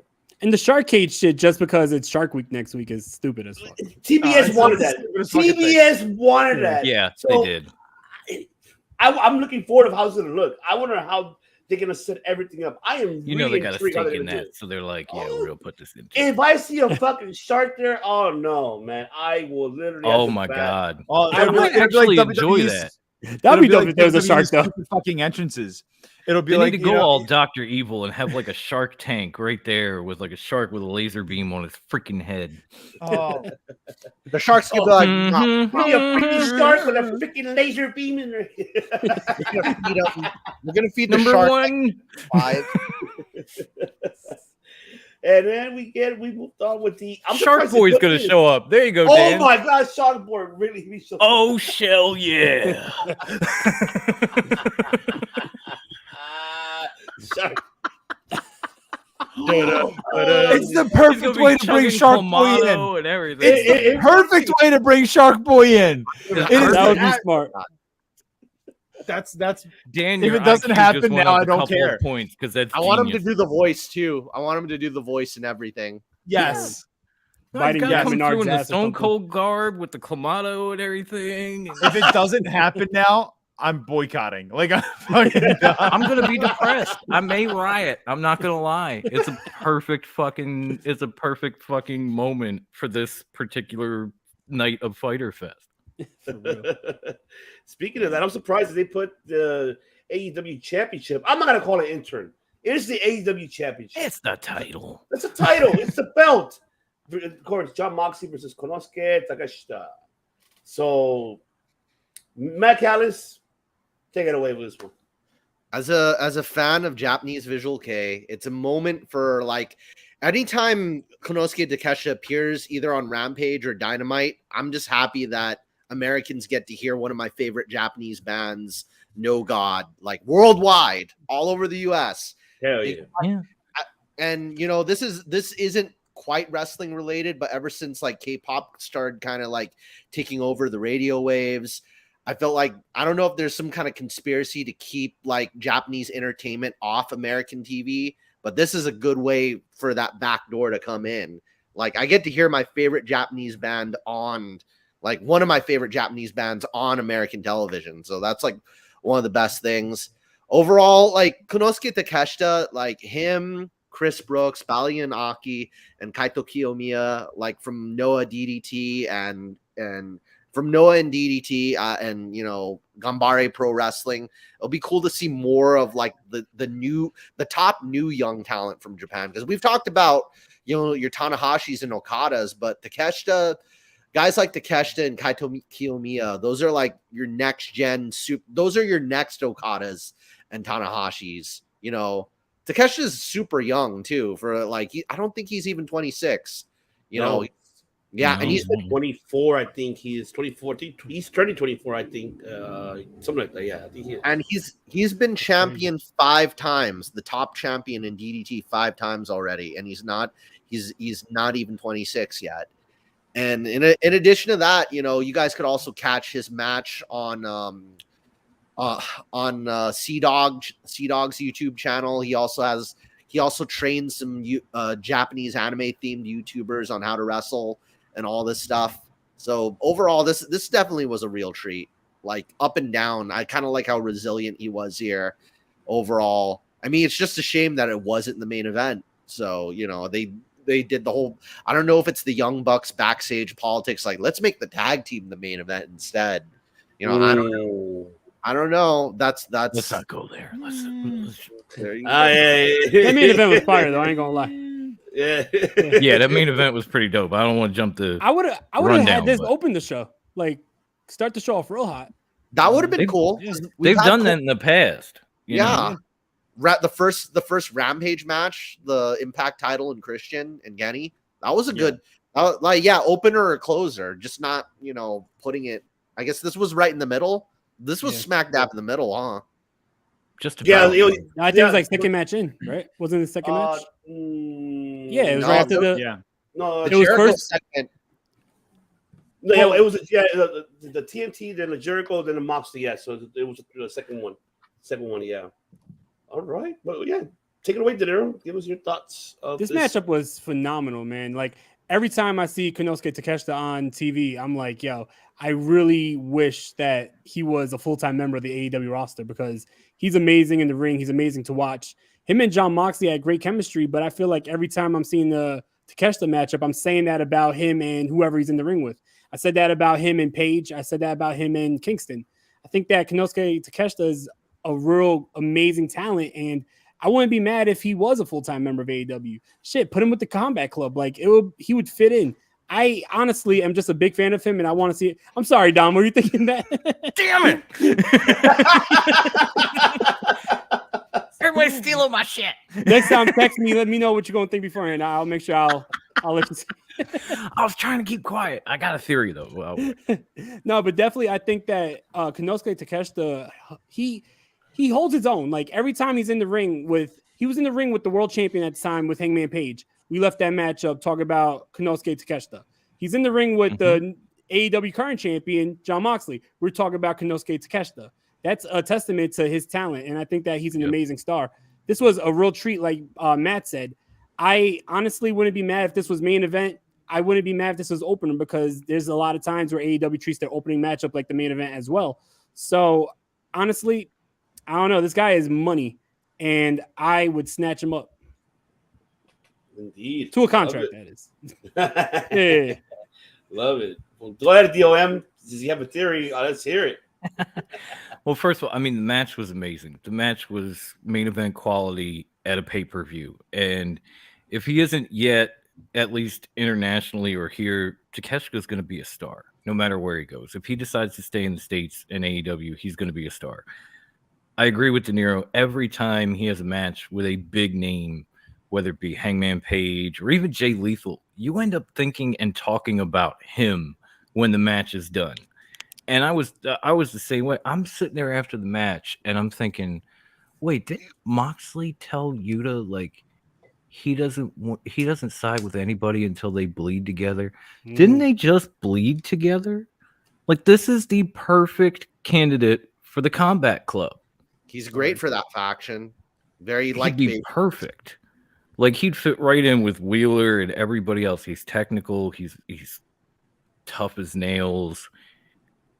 He's outright brutal. Like he will straight up try to put you out.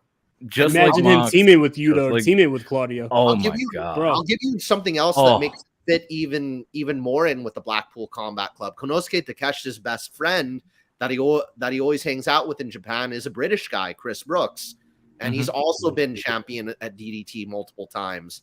So we could get both Chris Brooks and Konosuke Takeshita for the price of one. I wouldn't be mad at that either. Yeah, That's exactly what those guys are exactly what the Dragon and Mox were talking about when they formed this whole thing and got William Regal involved. Like, let's take young talent under our wing that has the potential to be the future, and let's groom them. And guys like Wheeler, guys like Chris Brooks, Takeshita would be the perfect fit. Like, what are you going to teach Claudio that he doesn't already know?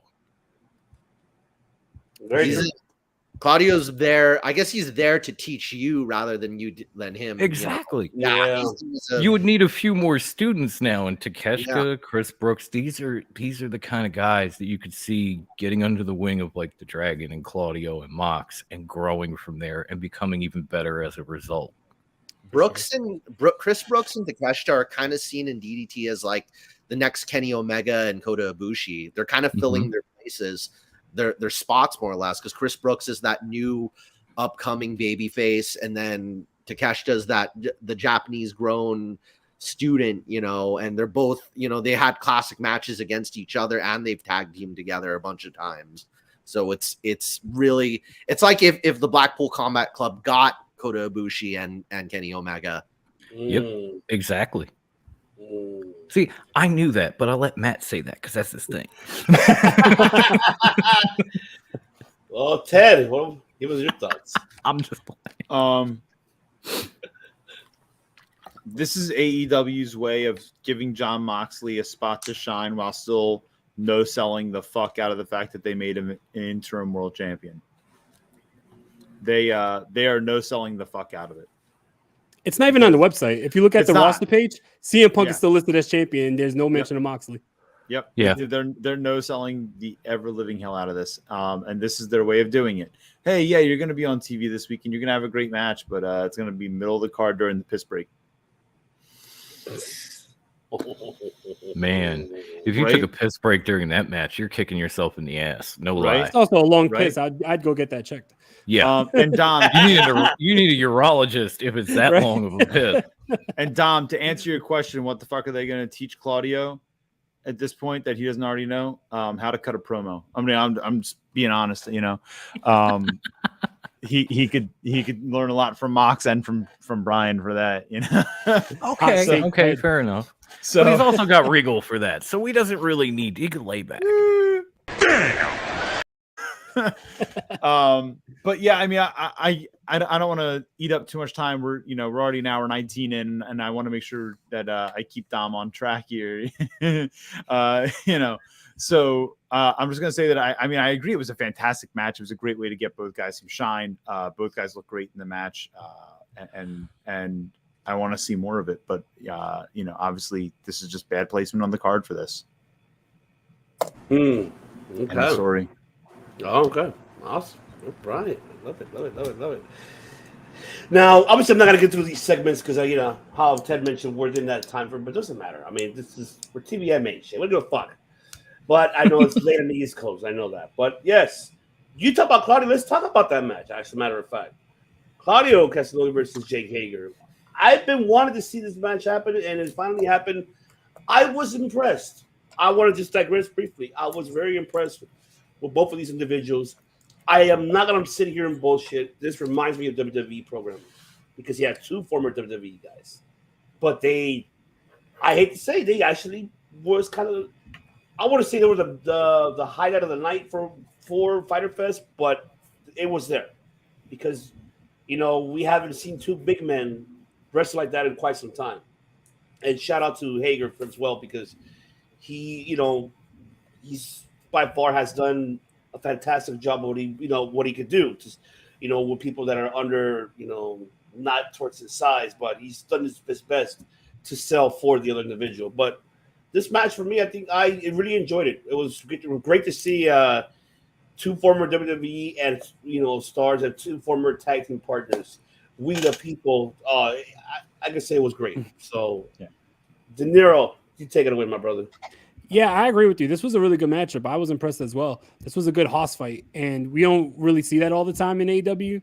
You could count on like one hand how many times they had like two big guys go against each other. And yeah, I was really impressed. I enjoyed it. They both, you could tell that they had good chemistry with each other because they had matches against each other in the past.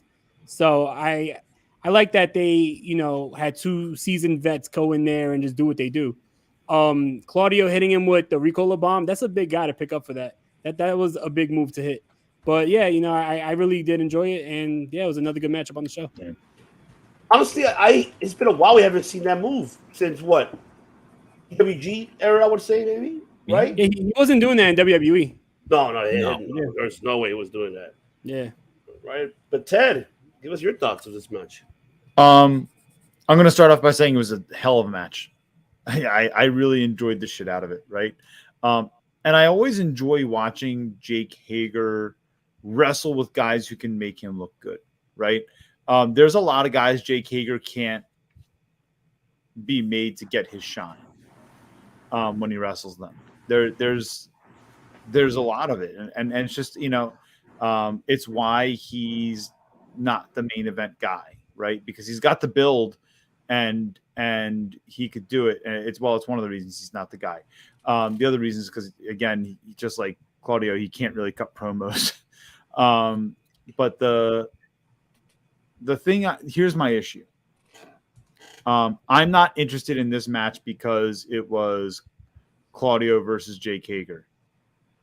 I was interested in this match because it was Cesaro versus Swagger.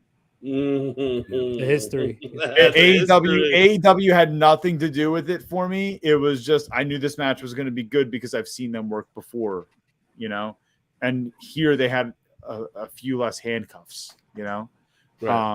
And so that's why the match was going to be something that I wanted to pay attention to in this case. But AEW didn't do that for me. WWE did. So that's really all that I want to add to it at this point, just because I want to give everyone else their time. But yeah, I mean, a great match, very entertaining. I loved it. But I just feel like, and this is a point that I'll make when we get to the end of the card here. I have just something I want to throw down for you guys. There's a lot of that going around right now. That's all I'm going to say. There's a lot of that going around right now. All right. Love it. Okay. All right. DOM. Talk to me, David.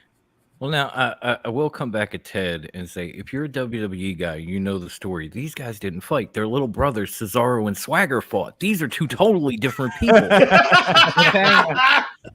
These two never fought in WWE. Their little brothers did, which is why we didn't see Ricola bombs. But no matter whether you're Lil Swagger or Big Hager, you skip leg day. That's one of the reasons you're not in the main event either. When it came to this match, he's over here calling him Big Papa Pump. Like, I'm calling him Little Leg Jack. That's what I'm calling. Got a 33 and a third chance of winning, but I got a 66 and 2/3. You know why he's got that chance? Leg day. Anyway, damn. As far as this match goes, it was phenomenal. It was technical. It was hard hitting. It was back and forth. I actually wondered at a point if Hager was going to win this shit. Knowing how hot Claudio has been since he walked in the door. And the thing I liked about Claudio's performance was that he seemed to knock off a little bit of that ring rust. Mm-hmm. Because whether it was Forbidden Door or Blood and Guts, man, he was riding that uppercut train till the wheels fell off. Yes. It was just uppercut. I was like, I get it, dude. Do something else. I know you're capable. And in this match, you actually saw a lot of that come back, which means, eventually the more he goes, the less rust he has, the more you're going to see from Claudio. So this isn't even the best that we got of him. Look at the match he was able to come through with. and kind of, sort of, carry Hager because he's got legs.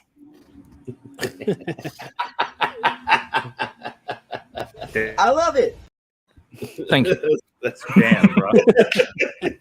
Matt Callis, take it away. You know, Claudio and Jake, I got to kind of see my favorite finisher being done in this match. Of course, the Scorpion Deathlock Sharpshooter. I don't know. There's something about watching those videos of people carving soap or just like or just aesthetically pleasing images. Seeing just anybody in a sharpshooter or seeing anybody apply the sharpshooter is just aesthetically pleasing. I'm always I'm with you on that now. I didn't know where you were going for a second. I'm like, okay. I was about to say, man, the audience is about to get a whole new picture of you, bro. And I mean, if anyone watches Circle of Debate regularly, they already have a pretty big picture, bro. We're gonna do a Circle of Debate special where Matt's carving soap. What?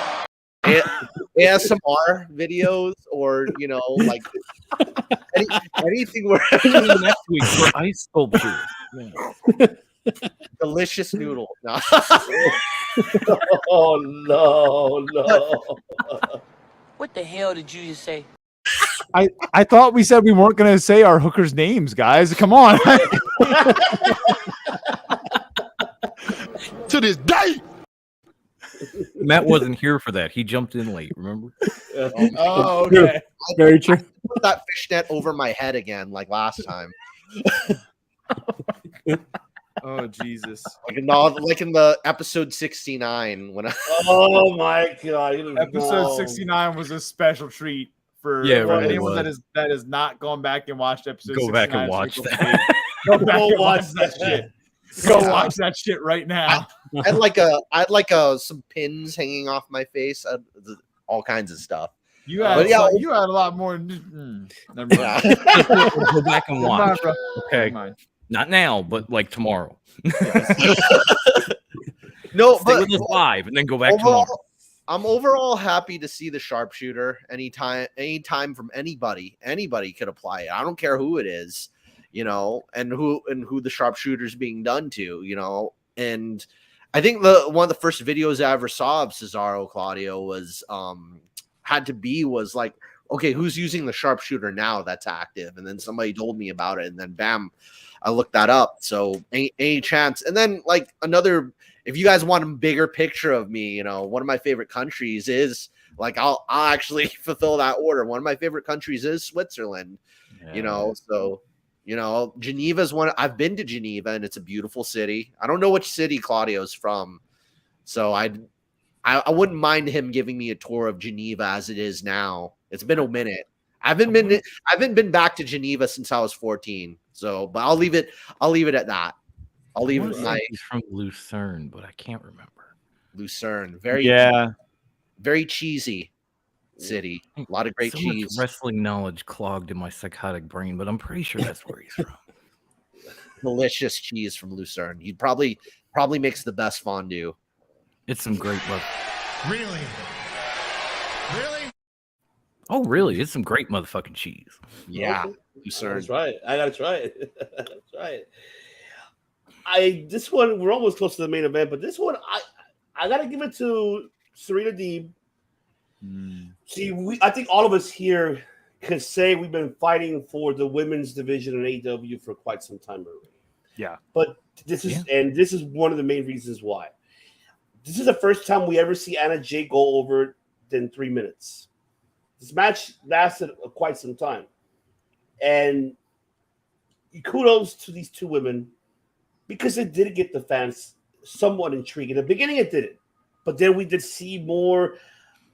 I just wish they could just pick Serena Deeb's brain, how she could sell, how could she be her heelish. I wish that the women in that division could pick on her more and learn from this woman because how the crowd was behind Anna Jay, knowing that it was her hometown, I guess you could say somewhat far away, I believe so. But I gave kudos to these two in the women because it did keep the crowd somewhat of intrigue. And it wasn't a piss break So I'm glad this was actually great for them, both of them. And I was really impressed with Anna Jay. I was, I know it was some, the beginning was some green, some slow, but at least towards the ending, it got everybody. Oh my God, she's really gonna beat Serena Deeb. But I enjoyed it. I really enjoyed it. Kudos to these two women, and like I said, I'm hoping that the upcoming stars in the women's division AEW learn from this.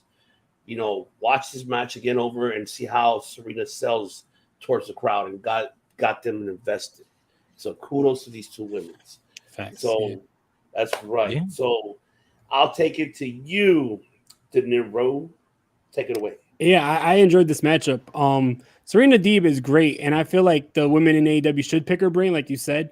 There's a lot of like legendary talent to be like coaches in the males division. AEW doesn't really have like that legendary female to be a coach for the women.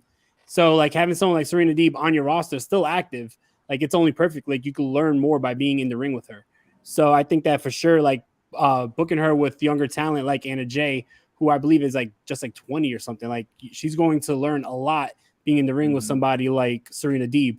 I'm also extremely hyped for the Ring of Honor Death Before Dishonor match between Mercedes Martinez and Serena Deeb, because here you got two veterans who are going to, take it to each other. So I'm actually really excited for that matchup. But yeah, this was a pretty good women's matchup. I definitely still think that there needs to be more women on this show. But for what it is, if we get one match a week, it better be a banger, and I did enjoy it. Absolutely. Matt Callis. Her moniker, the professor of pro wrestling? Professor. Yeah. It's I wonder who's used that before. I have to really like look back. Mike Tenay. Mike Tenay. Yeah. The professor, Mike Tenay. The professor right there. One of my favorite Live on WCW Thunder. Love it. I caught him during the TNA days. Serena's like slowly getting out of that whole Bret Hart kind of thing and like into kind of her own. She was like pretty blatant with the Bret Hart with the shoes and the whole shtick. The colors, the purple, the pink, all that. But now she's doing a little. She's getting into her own flavor. And then it's good to see Anna Jay back after a while. I guess she's been there. I don't know if it was day one. She's been there a while, but she's been there since the pandemic, I believe. Yeah, she's on like those early pandemic shows. Yep. Yeah, like JR, that Jezebel with the rear naked choke, So I think a babyface submission specialist. I think after the match they kind of teased, either she's joining up with Tay Conti, or it's just going to be a rivalry. It's going to be one of the two. She's either going to turn heel with Tay, or it's just they're going to have their long rivalry. And like people said, somebody left a comment like this rivalry is going to take multiple months, like kind of like what Ted was getting at, long drawn out. Yeah, here we go again. Well, if you only have one women's match a week, then it's really definitely going to take a while. Yeah, it's going to take a while. Weren't we supposed to get Athena versus Jade Cargill by now? Right, man. It's like that match is on back order. They lost it in shipping. Yeah. I don't know what the hell to do with it too. They lost that match in shipping. You gotta order all your women's matches by Amazon Prime. They're like adding people to the feud and doing all this shit. We still don't have this match. Exactly. I don't know word on when. The interim baddie. What the heck? What was her name? Layla Gray. Oh, okay. Yeah, she's a great wrestler. I like Layla Gray, Tremendous. But this is a weird storyline. Yeah, that's the problem there too. That to TK, you better fix that shit, because like Dan right here saying, I don't know if Jade's losing my interest or if Stokely is getting it, because I love that man. He's getting it. It's just I'm even gonna say Circle of Debate is for the people, like Wu-Tang is for the children. Just shout out to Stokely. Hell yeah. I gotta do this since you mentioned them. They don't fuck with Wu-Tang. I ain't gonna lie, I was actually gonna wear a Wu-Tang shirt today. Almost did myself. I'm from Staten Island. Like I got the mural like 2 blocks away. Not getting off subject, but any of you guys catch the documentary about it? They got the the biopic. I gotta catch up. I'm only 2 episodes in. Nah, it's amazing. Yeah. Yeah, it's awesome. You're gonna love it. You're gonna love it. But Ted, take it away, my brother. Great match. It really let Anna Jay shine, which is nice because we haven't gotten enough of that. Building the younger stars. And I think that the worst thing that can happen for the AEW women's locker room is for Sasha Banks and Naomi to show up there. And I hope it doesn't happen. I hope it doesn't happen because those women that have been there trying to build that roster for them and trying to build that division for them are just going to be relegated. They're going to be back on dark in a heartbeat if Sasha Banks shows up. Mercedes shows up on AEW, it's endgame for Anna Jay. I promise you. We won't even get a payoff for this feud. With Tay Conti. It'll just be like, oh yeah, you guys are gonna finish that eventually. And we're gonna call Kevin Nash and we're gonna have him book it because I'm telling you what, that's some shit that's gonna happen around here. I mean, I'm calling it, man. Like this is next thing you know, you're gonna see Athena with a big pencil doing a Pillman promo. Like it's women's WCW circa 1997. I gotta say that. Yeah, I think that analogy. It's so bad. Like it's so freaking bad that that these women that pioneered the AEW's women's division aren't getting any recognition. And I mean, even to the point where like Riho, where she gets no recognition. None. Where up with that? Like where's Sheeta while we're on the subject? Yeah, they're in Japan. They're in Japan. She's in Tokyo Joshi, bro. Yeah, she's in TJPW right now. Mm-hmm. They get no recognition. Why? Because they're not there. And TK only cares about you if you're bringing him ratings. And I'll tell you what. That's fucking bullshit. I heard some scribbling. I've been doing it this whole time, bro. Are you Teddy Weston or Bret Hart? What the fuck is going on? I have been saying this for 3 goddamn years. Okay. Well, 2.5 goddamn years. AEW is just WCW 2.0. They didn't even learn from the fucking mistakes. They're just like, oh, Randy Savage is on the free agency. Cool, grab him. Hulk Hogan's free agency. Cool, grab him. Dude, both these guys are like in the twilight of their career. We don't care. We have Rey Mysterio and Eddie Guerrero waiting to do a 20-minute match. It's going to get the crowd completely hyped up. Oh, never mind. You guys get 6 minutes because Hulk wants another 20 minutes. This is what's happening. And you know what? I can't bite my tongue anymore. If you guys look at the leaked photo for the pay-per-view with all the champions on it from AEW for All Out, I think it is, right? In Chicago. Yeah. Mm-hmm. Yeah. Count how many AEW people that have been like AEW from the start are there, and then count how many people were on WWE television within the last 24 months. Damn. Ruthless aggression. That was some ruthless. Who would you say is like the female equivalent of Chris Jericho for the the Chris Jericho of AEW's? Because like he was kind of like, I wouldn't say like maybe buried by like the older talent during those WCW days, and then it took Jericho to come to WWF at that time. So who would you say is like, the analog of him? The I guess analogy, like who's going to be a bigger star when they go to WWE? Yeah. Oh, MJF. MJF's going to WWE, and when he does, it's going to be no. MJF is going to WWE. They better be TG4 or and TV. Cage My IQ. That's why they TV14. Cage My IQ. I have to disagree with you. You say I wouldn't say you're wrong, but at the same time, WCW didn't produce homegrown talent. Only one guy. Only one fucking guy. Come on, we already know. Go ahead, Kevin. Let us know. Go ahead, Kevin. Your time to shine, homie. Hold on. What? Steve McMichael. Okay, Okay, I'm just saying. Steve McMichael. No, DDP. I would say DDP also. DDP. Yeah. Okay. Okay, Booker DDP, T. that's 2. That's Booker 3. T is a good one. Yeah. Okay. Let's Glacier. I'm running through Glacier. Glacier. Oh my God, Glacier. Nah, Japan built him, bro. Not the Yeti. Yep. So Sting? I would yeah. argue. I would argue Sting because WCW was NWA.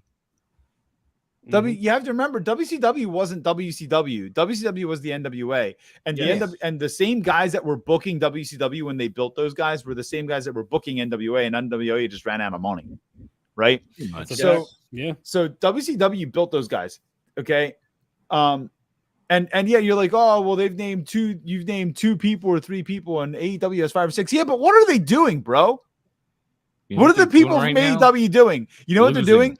Wardlow has a championship finally after 2.5 years. Good, awesome. I love it. That's awesome. They've done something for one. What have they done to Orange Cassidy? What have they done for Jungle Boy? What have they done for Darby Allin? Darby Allin, thank you. They've done nothing. They've paired them up with these other people from the Fed. In their defense, Sammy has shot himself in the foot a couple of times. They've really brought him up a few levels. Well, I didn't mention Sammy because I didn't mention Sammy for that reason. Okay, but everyone you can't blame AEW for that. That's all I'm saying.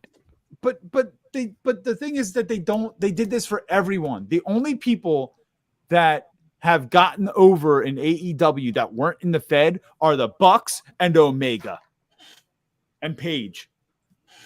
Okay. Okay. Yes, he is. Yes, he is. But what are they doing for him? They just took him 2 steps back. They just took him 2 steps back. Look at the match on Dynamite. I'm not trying to argue with me. I'm not trying to be argumentative. I'm just AEW is doing the same exact shit WCW did, man. That's all I'm saying. DOM, take it away. All right. First of all, this match was great. Anna Jay has come a long way since showing up in like 2020. And she is young. She's got a lot to learn, but you can see her starting to rise. And I know the thing with Ty Conti started after the fact. That was jealousy. Anna Jay's getting matches and Ty's getting upskirts. There's a big difference. Yeah. Like you were hot shit and you were going after championships, and now you're getting upskirt shots during Blood and Guts and making out with your boyfriend on TV. Like, this is diva shit. And I would think it's going to lead to a feud as opposed to, Anna Jay turning heel, because she was already kind of heel with Dark Order and Ty wasn't. And they still hung out. So I don't think that has anything to do with it. But a lot of people say when it comes to the women's division in AEW, there's Britt Baker, and then when you look at heels, you can't find anybody else. Serena Deeb is right there. Yeah. At least. She is right behind her or dead even with Britt Baker. That woman is amazing. Should have just called herself the woman of 1,005 holds to flip Chris Jericho off. Armbar. Right? And only one of those moves is an armbar, not 27 of them. I watched that promo live at least 27 times. That man says armbar. Go back and see for yourself. I love that it went through the commercial. They come back for commercial. Armbar. Armbar. First thing. Perfect. And this upcoming match at Death Before Dishonor with Mercedes Martinez, holy shit. Like the match Mercedes had with Deonna Purrazzo to unify those titles was tremendous. This ought to be as good, if not better. So I really see a lot of potential in the AEW women's division. I just wish maybe they would give you a little bit more of it. Give me what I want. Yeah. That's what we all want. I mean, I'm not going to sit here and say, oh, you didn't have 2 matches. You didn't have 2 matches. I need 2 matches. If you give me a good match, that's great. But like, eventually, at some point, you got to give us something else. If you're going to have 1 match a week, you only need like 5 or 6 women on that roster. You don't need like the 20, 30 women that they have. You have to showcase more women. And what I was about to say is Dom, you're right. Like a lot of the commentary has been, and mine has been in the past. You've got Britt Baker and everyone else, right? But now you've got Britt Baker, Serena Deeb, Thunder Rosa, and maybe Mercedes Martinez, in that same category, okay, of people that can work, but can they get over? Like, I love Serena Deeb. I think she's a phenomenal worker, but can she get over for the average wrestling fan? The average wrestling fan, not smarks like us, right? that appreciate in-ring work, for the average wrestling fan. Can she get over? If she cleaned up her promo stuff live a little bit, I think she could. Yeah, same. Like that live promo build-up going into the match with Thunder Rosa, I was like, oh my god. She was like stumbling over her words. Just stop talking. But that's the difference. But that's the difference between a Britt Baker and Serena Deeb. But even Britt did that, like at the very beginning. I agree. Oh god, the Jericho Cruise, I had the same thing. But, like, no, but Britt, stop. But the difference between them is Serena Deeb been in the business for like 20 years. Yeah. Oh no, Britt I know Baker she was has. just starting out when she was like having her mess ups. Like, but let's be, you expect someone to be green when they're green, but she grew out of it. Serena Deeb been in the business for a while. But let's be real here. When was the last time you heard Serena Deeb in her 20-year career cut a live promo? Very true. I mean, true, but if the only thing we knew her for is her head was as bald as mine at one point. I was about to say. We'll make movies. Like, there's a lot. There's a lot left to be desired from how they push that talent, and they have talent absolutely. there. And I think you guys were right too, saying that like maybe you get Serena Deeb kind of as a player coach for the in-ring stuff, and you get, I don't know if it's Britt or whoever worked with her to start working with people like Serena or whoever on promos. So that way you sharpen both sides so that this women's division gets stronger and you can use more of it. If you're willing to have 4 matches at a pay-per-view with women in it, sharpen the division enough so that more than one match goes off on national TV. You have William Regal, damn it. Yes! That's what I'm saying. You have William He Regal. is right there. Thank you. If you saw the sessions where Renee talked to Mox like a week or so, like maybe last week, he even talked about how William is even though he's not in that position anymore like he was in NXT, he can't help himself. He's in the back and he's working with the talent and he's talking to the young kids and he's trying to build these guys up. Just let him do it. Exactly. Yep. Clearly it worked, and you got half his roster on your roster. So it worked. Also, AEW was partnered with Impact Wrestling for a while. Impact Wrestling, they know how to showcase their women. And I feel like if they could have learned anything from Impact, it would have been how to showcase women on their show. Big Impact Wrestling created the women's revolution. 100%. Let's be real. Yeah. And they're still doing it. They're still doing it. Look at pay-per-views. They have 2 or 3 women's matches. Women's tag team titles mean something. The world title means something. Like, come on. This is such good shit.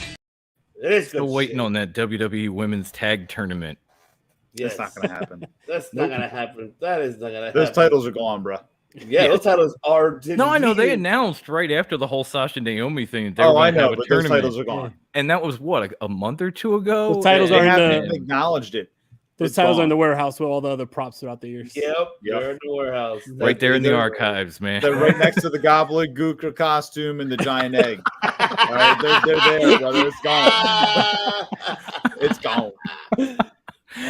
Right next to the Doink the Clown hair and everything. They're gonna make the next hardcore championship out of one of those belts. Like, let's go. Yep. No, Can we get Mick Foley to hit that with a hammer too? Or they're gonna upgrade that one for the NXT watch. That's going to happen. They're gonna upgrade it to the NXT one. They threw the titles in trash like Medusa. Yep, yeah, that's exactly what happened. Now for the main events for this Dynamite, and of course the Triple or Nothing Tag Team Championship match. Swerve Lee, the Young Bucks, and Hobbs the Starks. First, congratulations to, of course, to Swerve and Lee becoming the first ever African Americans in AEW being the World Tag Team Champions. So the two, first one making history for AEW. I've been saying it, and I've been saying it for a long time. I've been a big fan of Ricky Starks, and this match he delivered. This is why to take away from him from Dark or Elevation, put him on national television. This man could be your backbone if during the MJF is not around. He could talk on the mic. He could wrestle. Pop's still in the process, but Hobbs is still good though. Yeah, he's still good. I was going to say I was so impressed with Hobbs in this match. This match instead we get Christian. A lot. Instead of Ricky Starks filling in for MJF, we get Christian as like the substitute teacher MJF. He even has like the turtleneck and the suede coat like every substitute teacher you ever had. Who's talking about Brian Pillman's father, just like MJF did exactly like a year ago to the date almost. Mm-hmm. Like, yes, good catch. They're deleting. If only MJF he could come out and call Jungle Boy's mom Methany, but it wouldn't work. Yes, not after she just passed. Yeah, but this match was was fantastic. Hell of a performance especially for Hobbs and Starks. Besides Swerve and Lee and the Young Bucks. I'm just surprised they went with this direction. So now I'm curious, and I'm really curious where they're going to head with this now, and why did just all of a sudden the Young Bucks drop them that quickly? So I'm really, really curious to hear you guys' thoughts. So I'll start off with you, DM. Give us your thoughts about the match, and take it away. Well, first of all, the match was insane. Like I know I said Mox and Takeshita were main event quality, and they were, but this was fucking amazing. And I did hear shortly after Dynamite ended that Matt Jackson was injured in that match. So I'm wondering if this was like a course correction, like kind of with Lucha Bros and Jurassic Express, because Phoenix went through that table and ooh. I mean, it's been going around in wrestling. Lord knows WWE's been affected. Forbidden Doors card changed like 92 times because of injuries. So I feel like they didn't plan for this, kind of like they didn't plan for the Young Bucks to win it in that ladder match until, Ivy's favorite wrestler kind of went and had a boo-boo.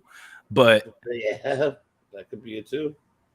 That being said, it came through beautifully. I loved the moment of just Ricky Starks and the Young Bucks posing mid-ring with the whole yeah. And then he just gets kicked in the face because why not? I popped, I laughed, it was great. The action was nonstop, and to correct like that and turn Swerve and Keith Lee into the tag team champions was awesome. I mean, like you said, first full black tag team champions, because we already had Sky with SCU, but that was only one half. Now we got one full, and that it works. I'm hoping Keith Lee is okay. We heard something about maybe family issues or something like that. Like after all that dude has been through. Yeah, he explained it afterwards. There's actually a clip that AEW put up on YouTube where he talked to the crowd afterwards. I think one of his good friends for like 25 years has stage 4 cancer or something like. So he's going through it right now. Yeah, I feel for you, Keith. I was there with my mom. No lie. Wow. So praying for you. Hope your friend stays up. But they had a tremendous, like those three teams had a tremendous match. Considering, we've seen Starks and Hobbs against Limitless Swerve, but the Young Bucks never being involved with either one of them. It just felt like instant chemistry. The match hit all the way through, and even the outcome was a surprise. Watching it live, because I thought there's no way the Bucks are going to lose this match. They just won the titles, and then lo and behold, they lost the damn titles. Yeah. They're like, okay, you got me. I'm in. Yeah. Man, indeed, absolutely. Matt Callis, take it away. overall in the match, I think one of the things I like is the finisher of Swerve and Keith Lee. You know, I love the Doomsday device. So this is a little bit of extra on top of it. It's like Doomsday device. It's like powerbomb, you knock them over, or they're on the shoulders, you knock them over. This is like, it's like a hammer and anvil. You knock them over and then you stomp them down. Yeah, there you go. Yeah. Showing love from the side. All in all. Wow, I'm amazed he didn't go full hug. I don't know if he could get his arms around Keith Lee. That's a big deal. I don't think so either. I think you have to be like this. I mean, I got a wingspan, and I don't even think I get my arms around Keith Lee. I think hugging Keith Lee. I don't know if anyone here has ever watched Dexter's Laboratory. Goosala Goofa Goof. It's like Dexter hugging the Goosala Goofa Goof. Like, oh, you're so warm. And then Keith Lee could have a big pink heart on his oh, I love you, Goosala Goofa Goof. A chuba chop diva. A chuba chop. You're speaking my wife's language, so I kind of know what you're talking about, but not really. He's like I feel like I've seen this, but I'm not familiar. Dom, here's how it's related to you. The guy who voiced. Do you know who the actor Dom DeLuise is? Of course. Yeah. Oh, of course. Like, and you're a Dom as well. He voices Goosala Goofa Goof. Mm-hmm. I was like one of the last characters. It was like, you know, as somebody who enjoys giving hugs, you know, that's overall is like, you know, that's me. I'll hug Keith Lee. I'll hug him. If you won't, I will. I don't know if I get my arms around Keith Lee, but if it let me, I'll try. Like Barney. Big guy, bring it in. Hugging Barney.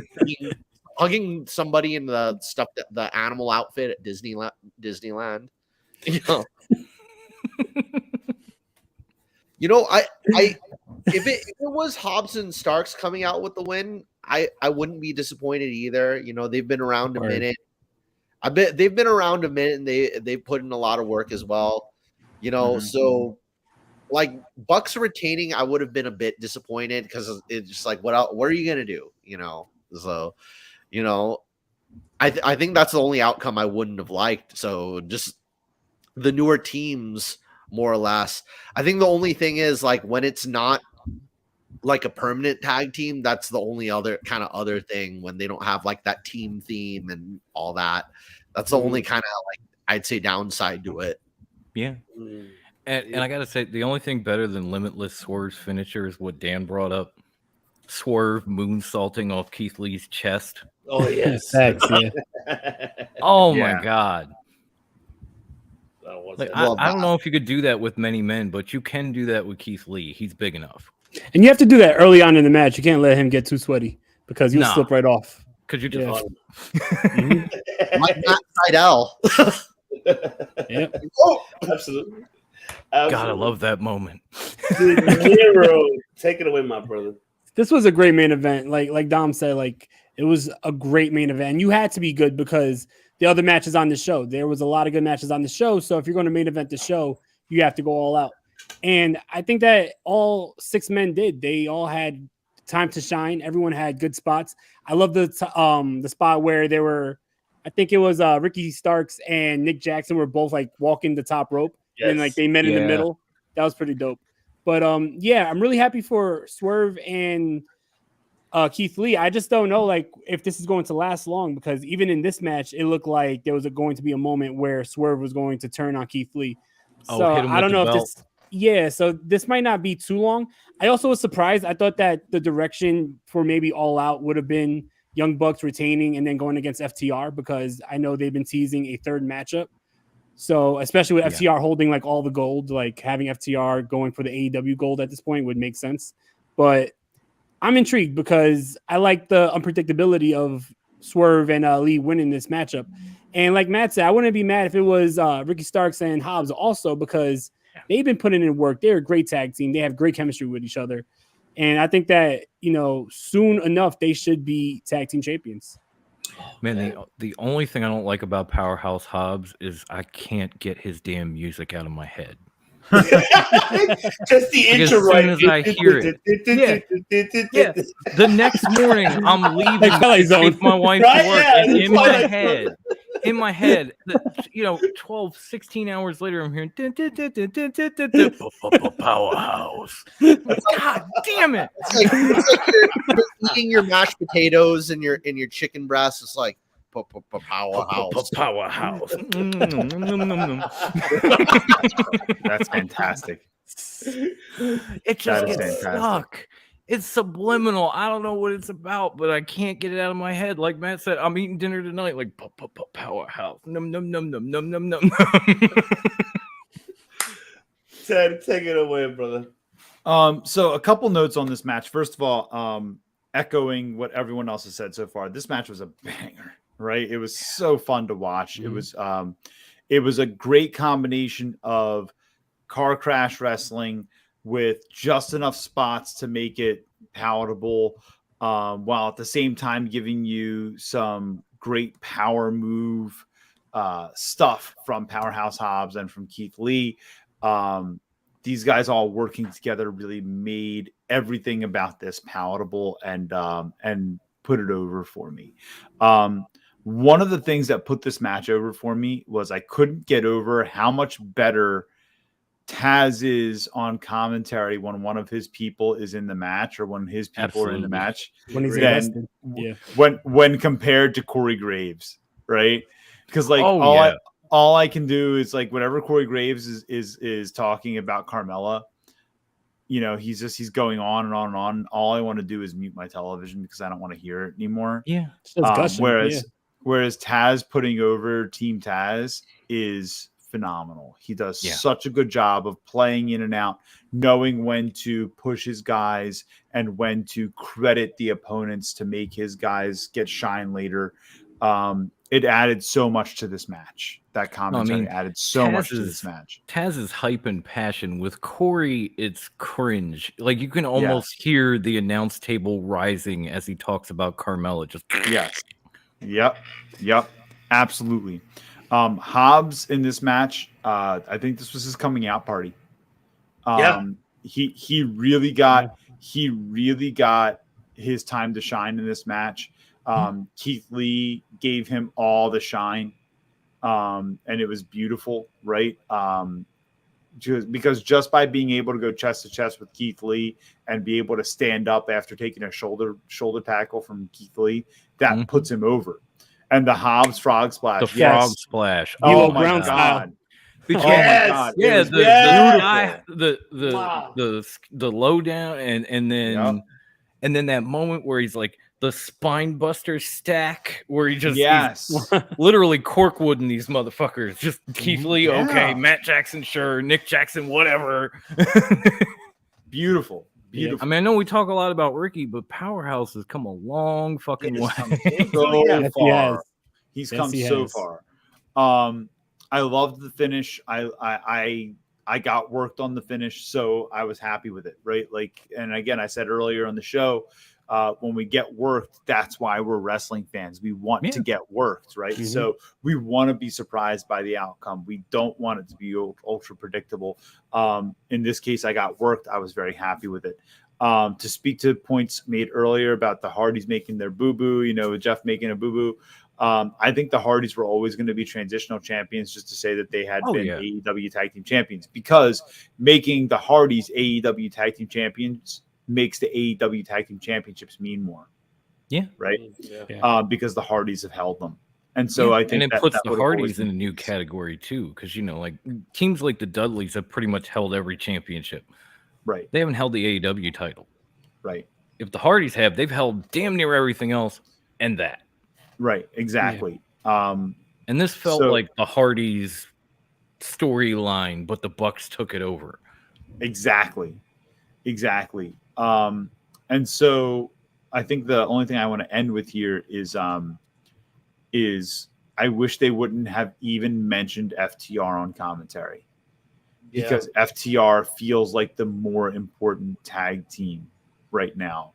And I wish they had not even brought them up, because it took away. That was the one thing that took away from this match for me, because then it got me thinking about, but they haven't beaten FTR, so are they really that good? Like, because FTR is the top of the mountain. You know what I mean? So So that's the one thing I that took away from this for me. I loved everything else about this match. I just hope that they make those tag titles a little bit relevant and have them just like the TNT. But this time, I want to see more upcoming challengers, like the example of like Private Party. We haven't seen them got in the shot for a long time. They were on that dark, but they will be here tomorrow, obviously on Rampage because I had to see if I can find the. There it is. Yeah, they're gonna be there tomorrow on Rampage. So that's the card for tomorrow. Lucha Brothers. Yeah, against the Lucha Bros. So I'm happy they're at least they're back on television. But my thing is, all right, is that time? Start building your tag team. If you're getting away from the Bucks, start now doing different storylines with the upcoming stars like Private Party, the Ass Boys. Screw it, I don't mind. Or the Varsity Blondes, or Varsity Blondes might not be around for a while after last night. Well, Janela said he's not gonna resign, so I think that this is probably their way of writing him off anyway. Who's not signing? Griff Garrison? He's not resigning, or no? Janela. No. Janela's been gone. Yeah, you talk about Pillman Jr. and Griff. Oh, I'm sorry, Pillman Jr. Oh, he might. Oh, he's not resigning. I heard he's not. I heard he's not resigning. Yeah. Wow. Oh, wow. That would kind of suck. That would suck. But I'm just hoping, hopefully. Sorry, I got those confused. It's 12 o'clock Eastern Standard Time right now. That's all I'm saying, brother. It's all good. But yes, don't forget to tune in tomorrow, ladies and gentlemen, for Rampage. It's not over yet. You got Gresham Lee Moriarty. That's going to be great. Stanley Athena versus the Renegade Twins. That should be interesting. And I'm sure Mikey would back me up on this. If Private Party versus Lucha Bros is anywhere near the match they had at House of Glory, you don't want to miss that. That's a fact, 100%. Yes, that shit was just. Most definitely. That is right. Well, it's that time, ladies and gentlemen. Matt's favorite outro of all time. Autobots, transform and roll out. Oh my god, I love that shit. I love you. That is my childhood. I need a Volkswagen Beetle somewhere, This is prime. You just played that for a man who watched the original movie come out at 7 years old and cried when. Oh my god, you have the no way. Ultra Magnus. Ultra Magnus, but I'm just a soldier. I can't be the new Prime. Right. I love that. I have that Megatron connection. on my mantle. I love that. Okay. And not the new one. I'm talking the Walther P38 Megatron on my mantle. That one. Oh. Yo, we can talk about buying that, bro. I ain't getting that up. We'll talk. I've had that shit since I was a kid. I will go to my grave with that. We won't give that one up for that. No, he won't. But before anything, ladies and gentlemen, I want to go ahead and thank, of course, me and the Manos here, Ted and Dom for coming on tonight, and fantastic time like always. We're family. We love you guys. We appreciate you what you do for the league for, of course, your platforms. But let the people know here who are also besides our viewers and subscribers, but also to our listeners, where can they find both of you gentlemen? So I'll start off with the DOM. Where can they find Top Rope Wrestle Talk? Okay, and please, you ain't gotta thank me. We family. I'll do this anytime. But you can find us on Facebook. We have a community group and we have a podcast page. Just search for Top Rope Wrestling Talk. Invite yourself to one like the other. That one's simple. You can find us on Twitter at Top Rope WT. That one is also pretty simple.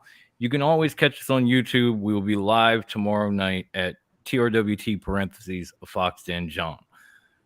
I saved the worst for last. You can also come find us on Instagram at top_rope_wrestling. Yeah, we're still going. _talk. Jesus fucking Christ, Bruce. If PWI didn't give us a Lifetime Achievement Award for worst Instagram handle ever, I'd have strangled that son of a bitch right by now. It's award winning. It is award winning. But it's award winning. So we got off the hook. and I avoided a case. I guess it's a win-win. But please come follow us. You can find our podcast anywhere available. Go to anchor.fm/TRWT for all the platforms and episodes and more. Let's fucking go. That's Damn right. Ted, let the people know where can they find Rewind Wrestling Network Radio. All right, so you can find the Rewind Wrestling Radio show on YouTube. Just look up Rewind spelled with a W, WREWIND PODCAST. You will find us, and we have a plethora of shows for you with a plethora of hosts. And we have so much going on, and I'm super excited for it. You can find us across all of our social media platforms, Twitter, Instagram, and Facebook. See, we made all of ours the same. Yeah, he kept it simple. We didn't. He knows what he's doing. We don't. So you can find us at WREWIND PODCAST on Twitter, Instagram, and Facebook. Rumor has it we may also be launching a TikTok soon. That may or may not be true. I'm not going to confirm or deny anything there. So please make sure you do that. And if you don't mind, Ivan, I'm going to do a cheap plug real quick here. On the 28th of this month, the Thursday before SummerSlam, I really, really want everybody to tune into our live show. We don't go live every week.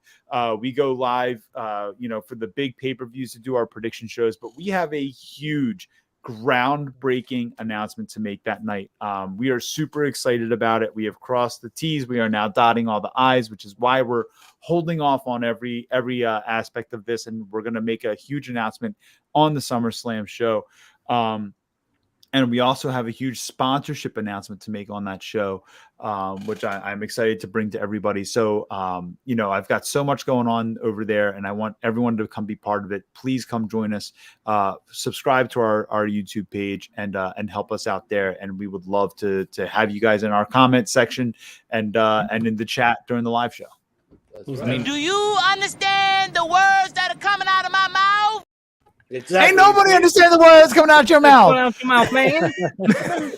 I mean, Ivan and I were on the last live feed Rewind did for WrestleMania, so we might just come back too, guys. You gotta tune in and find out. Yes. Good night, bro. Good night, Lenny. Good night, Lenny. Good night. Dan, yes. I can't wait either. Thank you. He's not gonna tell you. He's not I'm gonna tell us excited. off the air. I'm excited to hear it. I'm gonna be a part of it, so I will be definitely. Yeah, I'm excited. So you guys better be there. I as well. got you. I got you. That's right. Because I said we are the league because man, we're on top of the world. But before De Niro, besides here, they can catch you on Thursdays. Where they can catch you on Monday and Wednesdays and Fridays as well. Yeah, Monday, Wednesday, and Friday, Wrestling Delorean Podcast, wherever you listen to your favorite podcast, whether that's Apple Podcasts, Spotify, iHeart, Google Podcasts. If there's podcasts there, I am right there too.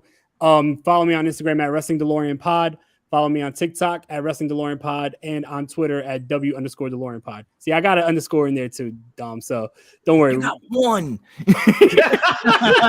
He has like 1, 2, 3, 4. No, but you know what? I told you off air before my rap group. We kind of did the same thing on our Instagram because it's Lords_of_Gotham. So I feel your pain, man. I didn't make that one either. So no, but definitely, yeah. I appreciate everybody who, tunes in all the time for Wrestling Delorean, Circle Debate, or any other podcast on the league. Thank you so much for all the support. It's very humbling. I love you guys. And yeah, you guys are only going to help us grow even more. So thank you for all the support. Absolutely. Because here in the League of Extraordinary Podcast, we are... The world, Craig. Shit, not just the city, the world. That's right. The world. That is The whole right. fucking world. The whole The world, fucking Chico. The And world. everything in it. I wish it could take that, Every but fucking unfortunately, WWE, YouTube especially, will mark me down right away if I take that. Yeah. Fuck it, get the Scarface one then. Get Tony Montana saying it. You know what? I should because You could also modify it, make it like change the colors or do like the vaporwave version of it or something. I've tried that. They still flag your ass. Yeah. That's WWE got that shit all. Yeah. Because son of a bitch! What? It's me, Austin! It was me all along, Austin! yeah. Stone Cold salute right there, Vinny. Take I just that, love and you're JR. paying 6 times more than you paid for WCW for sex. motherfucker. Fact. To this day. Facts, Baby, toss me a broken skull. Hell yeah.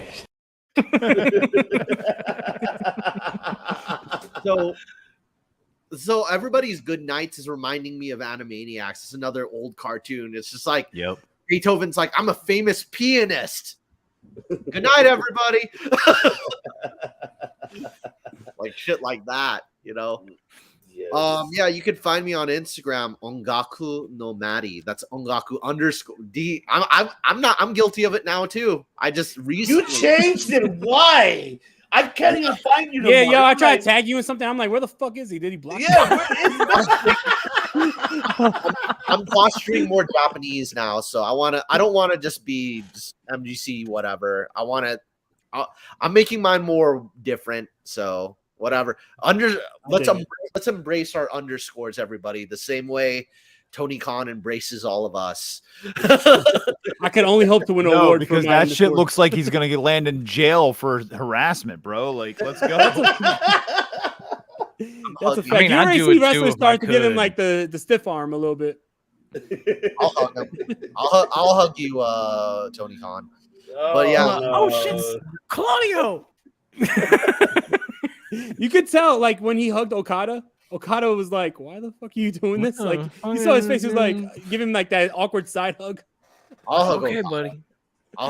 I'll hug Marufuji for sure, especially at Okada looked like I Okada already looked knew like you the would. parent that's kind of mad at his kid but wants to forgive him. Like, all right, whatever. Okada's like, I'm not coming back.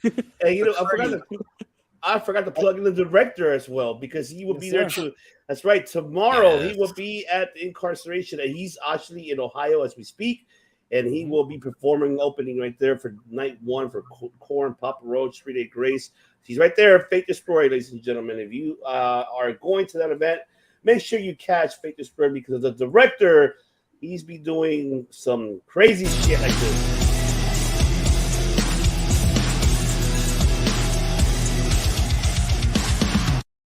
That's what he does. See, that's a director. that is the true Ayatollah of rock and rolla, right there.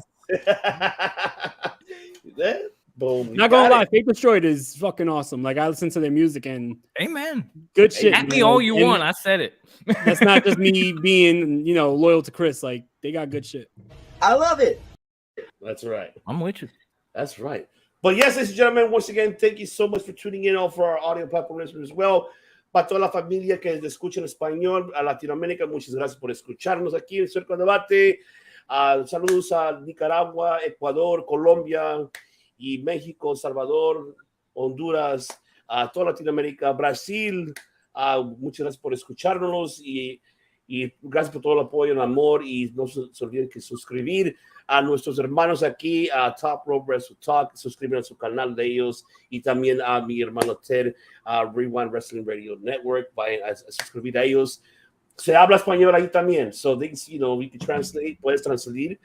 Suscribe para ellos también en su canal de YouTube, no más que de nosotros.